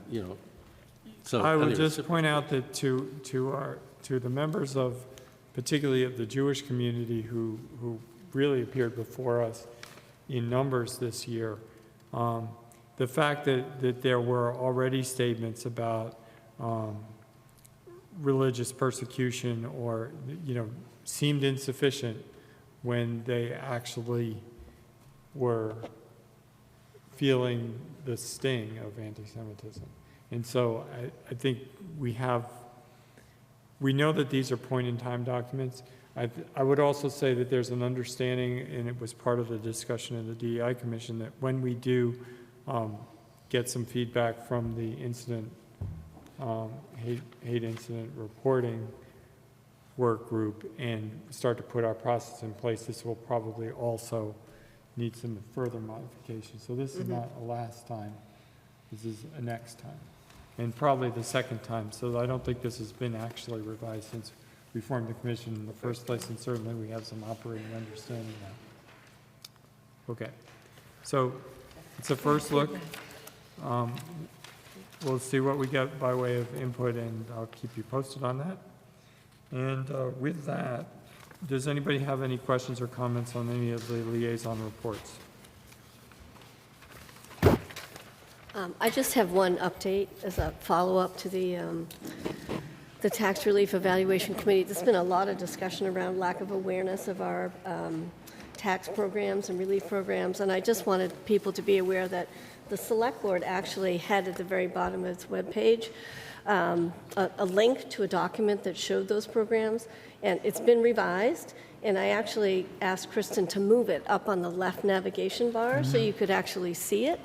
So we've got more visibility on that, and she's actually going to be adding the same document to the residents.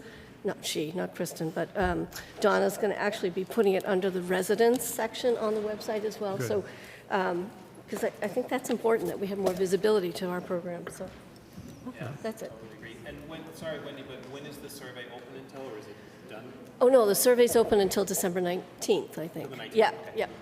That's good. No, That's a good public announcement. Get them in, right? Yes. Especially if you're a renter, yes. I just want to mention this one pivotal meeting coming up, I think was alluded to, and that's the December 11th Public Works Commission meeting on the amenities building.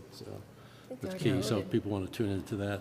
Also, one thing I learned at the last Transportation Advisory Committee is that Elisa was contacted by the town of Acton. Acton is developing a bus route, which actually enters Concord and gets to Emerson Hospital and the West Concord train station. So I think Elisa's thinking and talking to how can we extend that bus route into other parts of Concord. So piggybacking on a regional basis, or so I think that's really a great potential. Really important. Good. Very promising. Okay. All right. With that, we're going to take a couple of minutes. We're going to relocate to the Select Board room, but first we'll take a motion to enter Yes, we executive will. session, not to return to. Yes. I make a motion that we move to enter into executive session under MGL Chapter 30, Section 21A6, to consider the purchase, exchange, lease, or value of real property, MCI Concord, if the chair declares that an open meeting may have, and 2229, And 2229. and 2229 Main, if the chair declares that an open meeting may have a detrimental effect on the negotiating position of the public body and not return to open session, and a roll call is required. So, Mr. McKinnon? Aye. Ms. Ravelli, aye. Mr. Howell? Aye. Ms. Hartman? Ms. Bowman? Aye. Mr. Bowman? Oh, God.